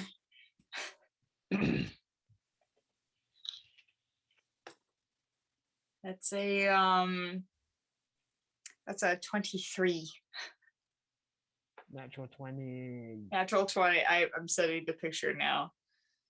Should put them the new eyes to good use. Right? Well, Trying to work out these new eyes. okay. God, There it is. lovely. So, all right, cool. So I'm gonna say that like while you guys are kind of looking over things, ransacking them, all the good stuff, Isla just goes over to probably Dante's bed because I feel like if anyone, she's just very just angry. Like I'm sad and angry and frustrated. totally fair. So yeah, I think you go over and you start looking through his stuff, going through everything that you can find, like looking under pillows, beneath the mattress, all this good stuff, and keep looking and looking and looking and trying to figure out like what's in here, what's going on, all that good shit. And I think eventually you end up sort of as you're going through it, I think what you end up finding is a it kind of looks like the letter that you saw before, but this one is it's again not sealed, but this one is much older, and this one also looks like it's been taken out and like reread multiple times. Like the paper is very soft because it's been like wrinkled and wrinkled and wrinkled so often.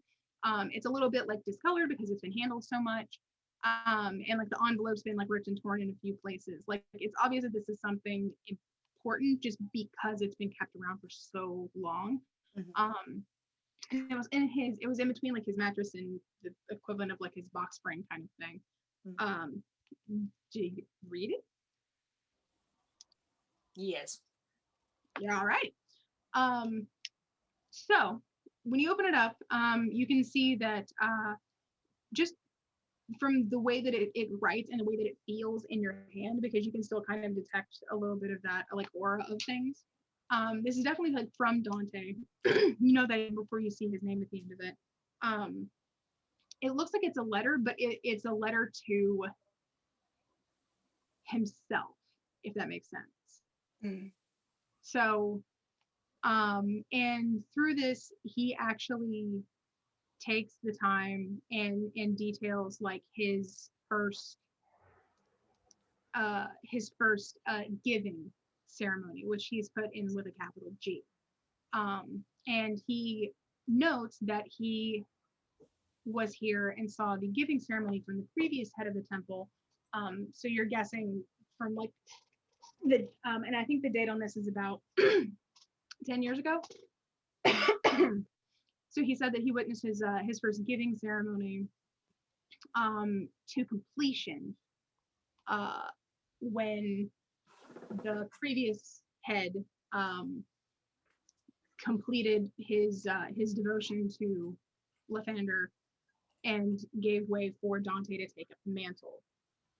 And through it, he's kind of, there's a lot of flower language in it. It kind of goes on a little bit about, you know, how he's feeling about it, how he, you know, knows that one day his time will come to also do the same when he picks a replacement and everything like that. But there's like a small section in the middle where it sounds like he actually sounds concerned for just a little bit, because it explains that he hadn't realized that the stone itself will become such a large part of the head priest's life and livelihood, and that he also didn't realize that there can eventually that the stone, in addition to its barrier, will have an additional guardian to watch over it while the givings happen. Usually comprised of, if he could guess from the many faces on it, it's comprised of the past head priests that have completed their giving ritual. and he's not looking forward to joining that at this time, but he's sure he'll change his mind by the time comes for him to do so as well. So yeah. She reads that out loud. Guys, Dear diary, today I realize that I've Dear many diary. monster. I believe. I believe our people may be here to bear. Dear diary. I believe I'm a good person. I believe that there's good in everyone, but here we are. First day of senior year.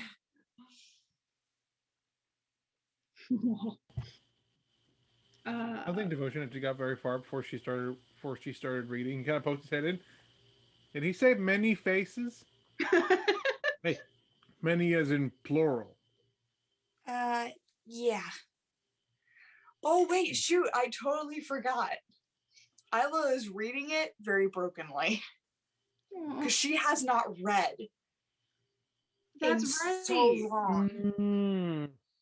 I totally forgot about that. So she's like, she can read it, but it's taking her a minute. She's like having to relearn how to read. Yeah. Maybe. I'm sure that she's like having like Drax look over her shoulder and like reading it, like mispronounces a word. Drax is like, no, it's this. Okay, yeah, got it. Teamwork. He's kind of like, he runs off to go find the. He's like, he runs a little faster to go find the ritual room. So yeah, all right, coolio.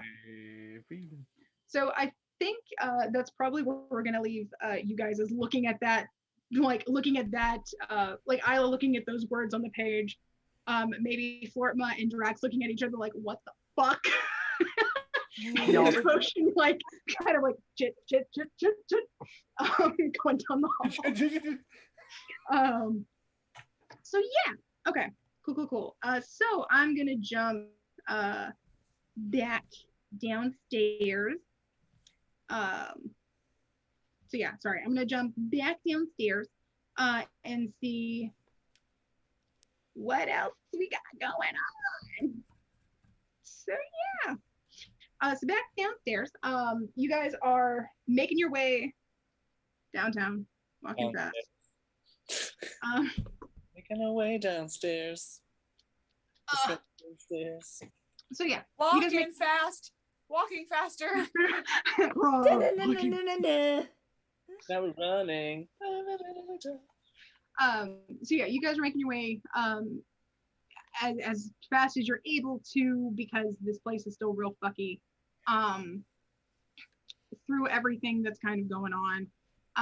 The whispers haven't changed up that much. They are steadily getting louder as you're getting closer, but they haven't changed. They haven't started saying like additional things or anything like that. It's just like this consistent thing trying to convince you to just go back, just go home, just leave. You can leave. You can get out of here. You don't have to do this anymore. Shut up, Mom.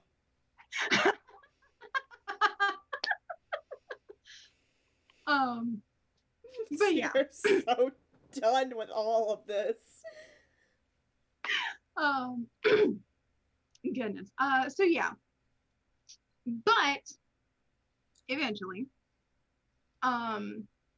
you do get Zank, are you still in the front with your hand like on the wall? Oh yeah, and Zink is just like humming or talking. One of the two. Okay. So you're walking, you're going forward. You've been walking like, as fast as you're able to, which is still like a much slower speed, kind of like the whole thing. Like you run, but you only get like 3 steps. That kind of thing. So you eventually, your fingers end up hitting a corner.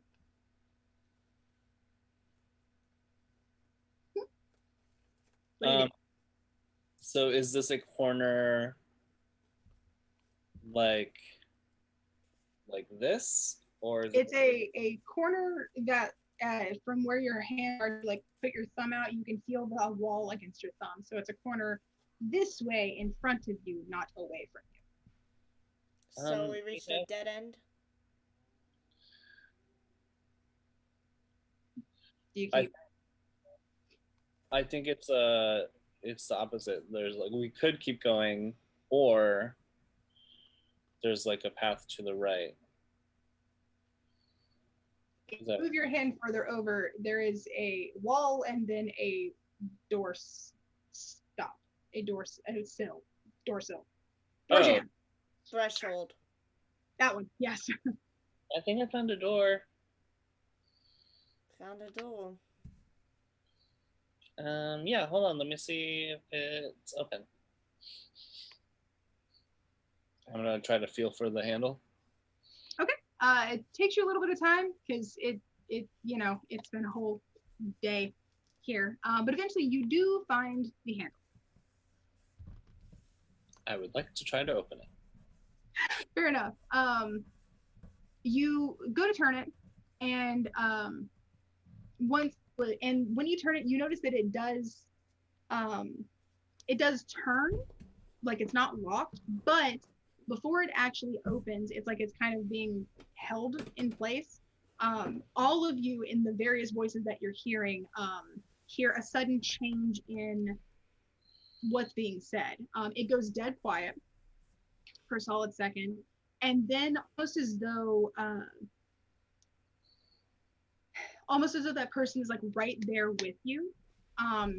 You all individually feel your own person's hands like very gently just like rest on your shoulders, and it's like they're talking like right to you, like just in front of them, and you hear the respective voices say to you, "You can just leave. You don't have to be the hero here. You can just go home. You never have to worry about this again. Wouldn't that be lovely?" Jiggles the handle. Fuck off, you spooky bitch. So, Sorry, Gramps, not today. And he's going to continue to try to open the door. If it doesn't open immediately, he's going to try to push it. He's going to try to pull it. all right. Sierra and Sutha, what do you guys do? Or you girls do? Hearing this in her mom's voice creeps her the fuck out. It's fair. Because her mom was never one to say, "Oh, just stay, go home," that shit and stuff like that, even growing up. And she just like straight up will respond to the voice.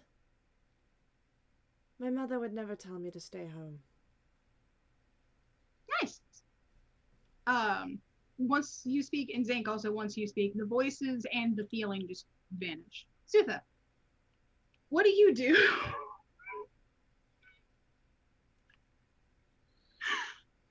So she feels the hands on her shoulder and she just like turns her head and she's just like, "This is not real. This isn't real. This isn't real."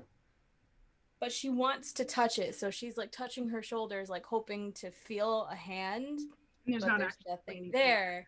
And so she's just like even more upset. And so does she hear where the door is? You hear Zinc in front of you, and then I think you hear the clicky clacky of the doorknob turning as he turn it. See, they're gonna kick the door.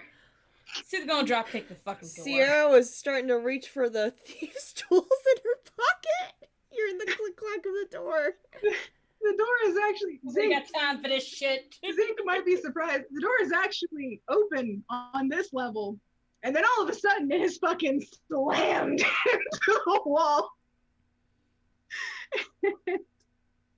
I'm you so still can't. Wait, hold on. I'm flying and holding on to the door handle.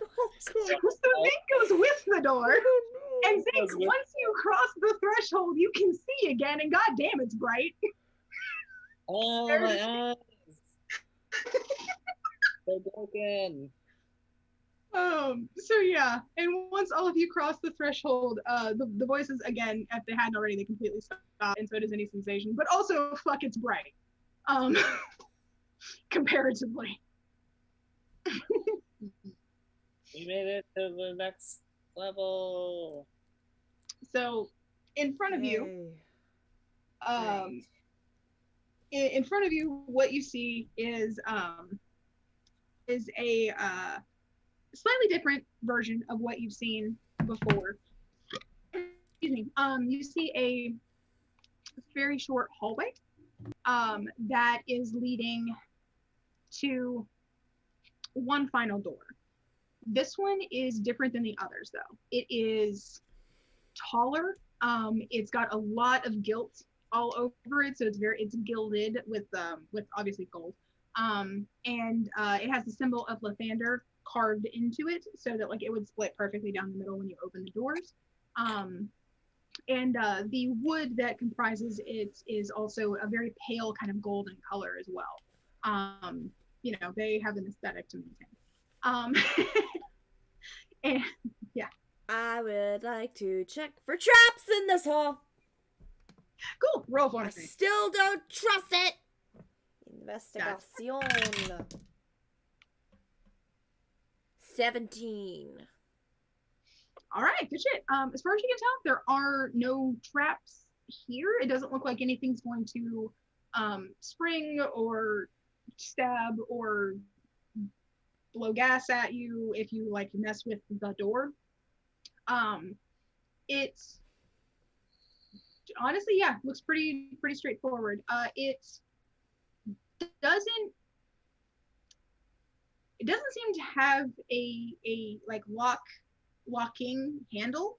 It does have a couple of like bigger like golden like grabby bits that you could push. Door handles. You're guessing. Yeah. So yeah, just handles. So no turning here. And from the look of the hinges, it probably opens inwards, so you're gonna be pushing it open. But that's about all you got. I'm going to grab my bow from my quiver first, just have it in my hand, and then go to dramatically push the doors open. All right, good shit. Like fucking Aragorn in Two Towers as he arrives at Helm's Deep, just. And this is where I die. Stop, bitches! Before we continue, Zinc is going to just, because he's floating, he's just going to float at level where he can like grab Sutha's hand and just like give it like a really big squeeze, like a supportive like I love you squeeze, before we continue. Okay. I imagine Darren's just T-posing. We'll be guys for bestie sometime. Yeah, Darren, I imagine is just sort of here as a silent support for a little while. So yeah. Words. Sorry. So so you guys go, or sorry, well, Sierra specifically after she's checked, opens up the big door, and the doors just kind of glide effortlessly open. And so yeah, sorry, they just glide kind of effortlessly open and end up like kind of bumping into the big walls around the side. This is a big circular space, circular or ellipsoid, either way. Big circular space that looks a lot like the ritual space upstairs, just like entirely underground. There are torches and stuff all around it that are lit and crackling merrily, kind of thing. The walls, the floor seems to be made out of plain stone, and there aren't really any bigger pillars or anything like that. It's a pretty open space. And the walls around you, like as you're kind of watching, it seems like they are literally glittering in the candle or in the firelight of the torches, like actively kind of glittering. Never mind. What? Nothing. The one time Sierra's shiny boner is not activated. fair. Because this is creepy. Across the length of this place, which is roughly it's roughly 60 feet from you. So across the circumference of the circle, or sorry, the diameter of the circle, there is an altar kind of looking thing, and on it, and of course, decked out in gold. It's fairly plain. It's kind of set up on something that again has the backdrop, in this time in just moonstone itself actually, but it has a backdrop of the symbol of Lupander. Has a couple of like very very tall golden tapers that are lit and glowing. It's set up on like a golden wood altar kind of thing, with a gold pillow in front of it with little tassels, and floating on its own over top of a golden basin that might have water. You can't tell from this distance, but floating over top of a golden basin is a surprisingly massive bloodstone. The very deep green of it is offset by the very deep red that literally looks kind of like somebody just like squeezed their hand over it and dripped blood over top of it, just encapsulated in the stone.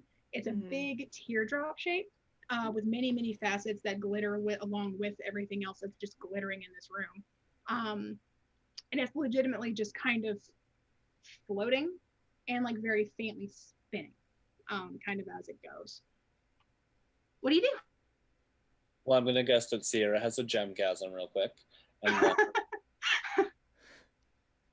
Very, very minor one, because this is still very creepy. yeah. I'm gonna sling my bow over my shoulder. Mhm. Pretend Darren's here. I'm interacting with him. I'm gonna get the lead box from him, because it's in his bag of holding. Mhm. And I'm gonna reach into my quiver and pull out my Ravenstone that I was gifted and just hold it in my hand just in case shit goes bad. Okay. And I'm gonna slowly approach the altar. And you said that the stone's floating in the air, right? Yeah, it's about, like I said, it's across from about 60 feet, so you got a little bit of time before you're getting over to it. And the box has like a lid on it, right? Yeah. I'm gonna open the lid. And I'm just gonna look to the two of them and just basically give them a look of like, I'm going for it. Hold on 1 second. And I'm gonna use the gem of seeing, just to see if there's anything I can see with the gem of seeing. Okay. Quick question. Have you already started across the room, or are you still over by? I turned to look at them to give them that look of like, I'm about to go. Okay. Cool. Wanted to make sure. And the range on this is 120 feet, so I can see anything in the room theoretically. Okay. It's just true sight, so I can see invisible things, illusions, magic, blah blah, etc. Oh, I get you. Yeah, you don't see any secret doors or anything like that. You do see. You do see over near over by the altar, actually like kneeling in front of it and praying, a slightly translucent version of Dante. What do you do? Oh, I thought you were gonna be like, and that's where we're leaving off for this session. We got 30 minutes left, motherfucker.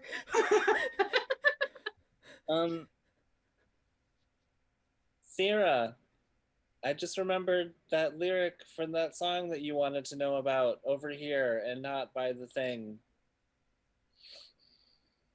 I'm gonna slowly close the box and hand it back to Darren to put into his bag. And what lyric is that, Zink?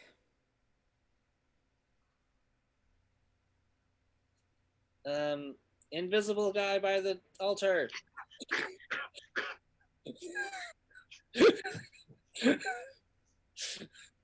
You didn't come over, so I'm just gonna yell it out. And he's gonna point. I'm gonna pocket my Ravenstone, just put it in my I feel like my armor has pockets. I put it in the pocket.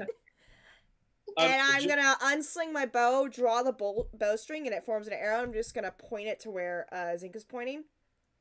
just Mhm. to be clear, it looks like someone is invisible, or it looks like someone is a ghost. Looks like someone's a ghost, considering you can see through him. Um, ghost thing. Gah. Are you addressing the thing, or are you telling Sierra where to shoot? Pointing at the thing, and I'm looking at like through the glass, and I'm like looking at Sierra, and I'm looking at the thing, and I'm like, Do I see anything, DM? Not yet, no.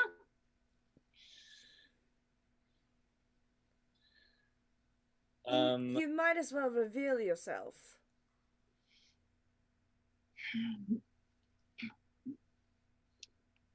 You hear his voice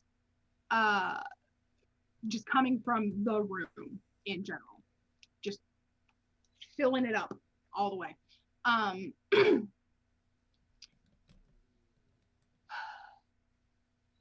You still have the chance to leave, to end this strange obsession you have with removing our protection. We don't have to fight if you would just leave. What is protection if it's holding people hostage? yeah, you're the worst.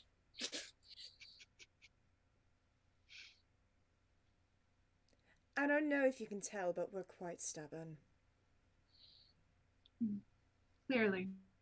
I thought you were cool. You helped our friend, but you've been holding this whole fucking city hostage. Sometimes act safety for something precious. Sacrifices must be made. That's bullshit. It's been quite effective. If being safe means sacrificing free will, then quite frankly, I don't want to ever live safe.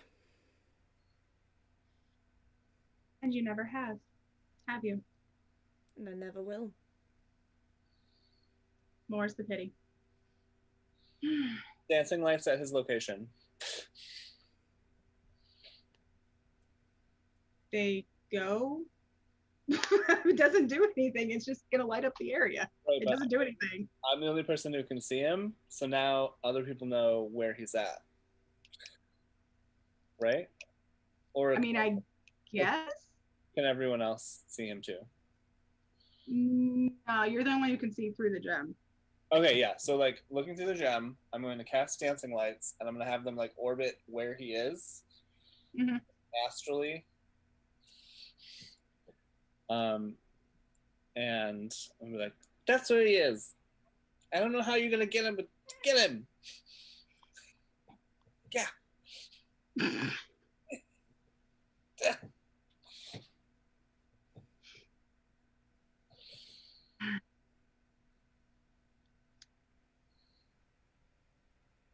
If you insist, I will have no choice but to grant you your wish of yet another fight.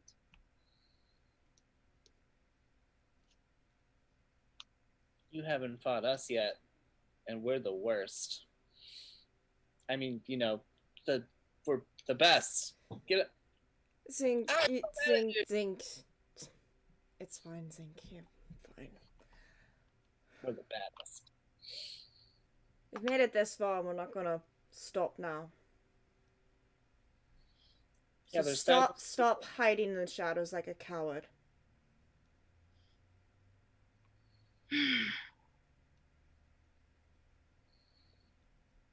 If you wish to die for this stone, I can send you straight to the Raven Queen right now. I already have. But that's okay. And the room starts filling this odd black mist that seems to come from each and every one of the individual things that are on the walls, which as you guys kind of glance over at the ones closest to you, you see that each one of them is like a roughly like 1 inch long scale that actually has a name on it.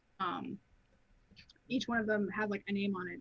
And they kind of lift a little bit as that mist is just drawing in and in and in and in. I And activate my wings. Okay. It is combining, coalescing, creating into one huge gaseous thing that just kind of takes up a huge space within this area. Quite literally, it is a 15 by 15. And it is this, again, huge, strangely glittering black thing, almost like it's made out of black sand in a way, that has coalesced into one distinct kind of thing. It has on it many paler protrusions that kind of look like faces that are twisted into screams or snarls or pleading expressions, like, and they kind of go between a few of them, like each one's kind of acting independently on its own, but they all still have like working eyes, as far as you can tell, that kind of blink in unison and then focus on the rest, on like your party. And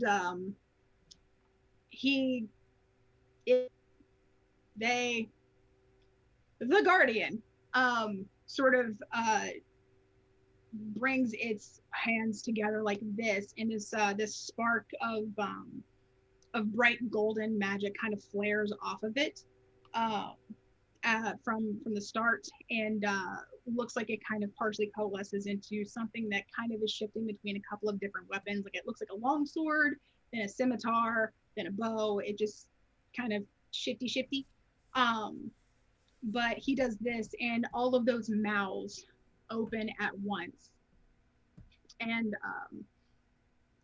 just give this creepy as fuck battle cry, because it's literally like 20 people screaming in unison, but also deadpan. For Lathander and for our savior Jem, we shall not fail. And that's where we're going to end, because I don't want to start a big combat and only get through like 2 people. Yeah. Hey, at least my wings are out now, so I'm not wasting my action at the start of combat to bamf my wings out. Which is fair. I need to retcon something. Dancing Lights is actually a concentration spell, as is Fly. So Zinc wouldn't have cast Dancing Lights until that moment where he was like, "You bastard!" Dancing Lights. Fair enough. And then he would have just sort of like dropped to the ground. Yeah. I'd like to imagine, for just a little bit of flair, as that monster finishes forming up, Sierra's just like cracks neck, and then just bows her head, and her hair will turn white, and then she'll have one golden wing and then one pitch black wing sprout. Gotcha. Awesome. So yeah. Zinc's hair stays the same, but rages.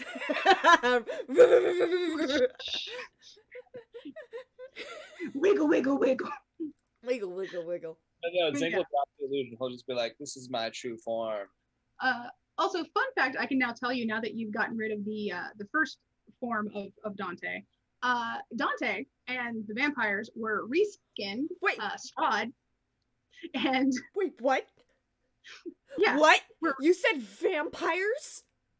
No. Dante and the others were reskinned versions of Strahd and vampire spawn. Like, I based what they were off of them because of the life suck abilities. By the way, no, you said you meant to say Dante and the others. Say Dante and the vampires. Oh yeah, Dante and the like others an amazing were band. vampire spawn. Yeah. Dante and the other two vampires priests are sound like a vampire great spawn. band. Wait. But vampires get badly damaged by like radiant damage and stuff, right? Which is why it's reskinned version. So they're not undead? Are they undead? No, that's what I based them on, but I changed some core aspects so they're not actually vampires. But that's where a majority of their abilities they have like vampire-like abilities, but these are the whole D version. Some of my shit does extra damage to undead. Yeah. They were I was not gonna actually say my shit will do extra damage to undead. Nah. However, I have death magic too. Yeah, that's Also- true. Let me grab a hold of that monster's throat and I will inflict wounds.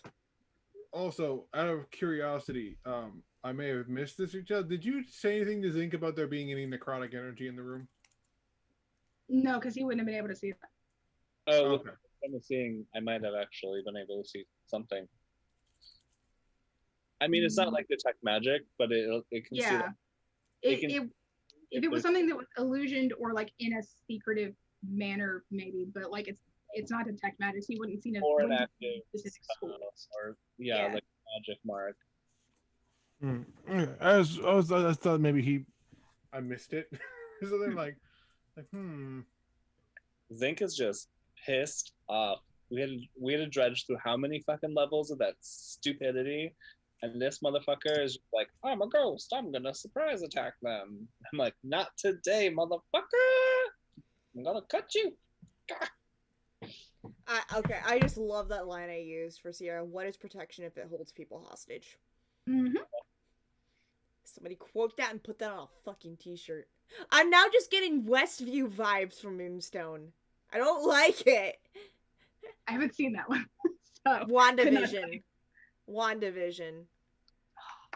that's right. That Westview.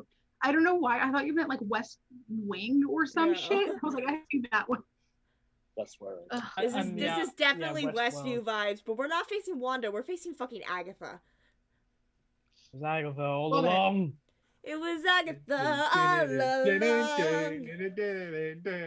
Okay, Also- but honestly, I would love to fight Catherine Hayden. I That'd be really great. would. Throw hands.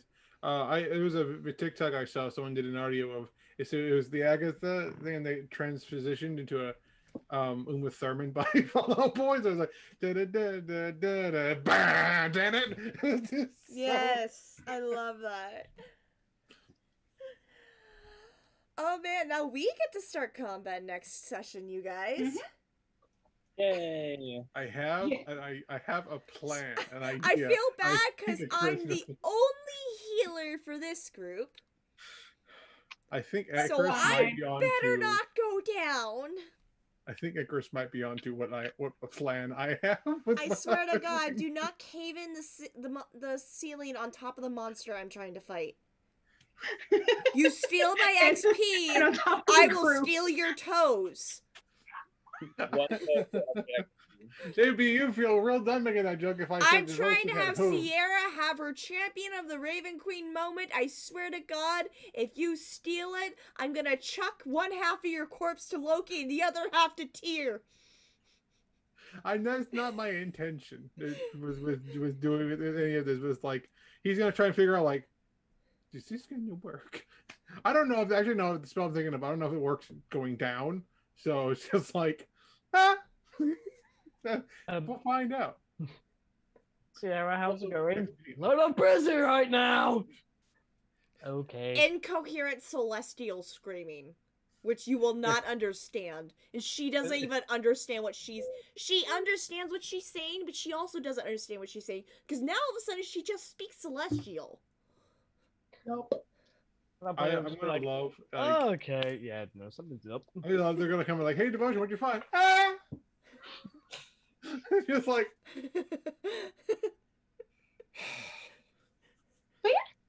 Hope you guys had fun. Fun is a I'm- word. Fun is certainly a word. I'm gonna dip out now. I'm Okay. tired. Killed I'm another gonna boss. end the stream here. Thank you everybody who watched tonight's episode. I will have it uploaded this weekend. We'll be back for episode 54 next Friday. So y'all have a good nasty night. Get some sleep. And is it Friday yet? We love you all. Mwah. Bye. Bye.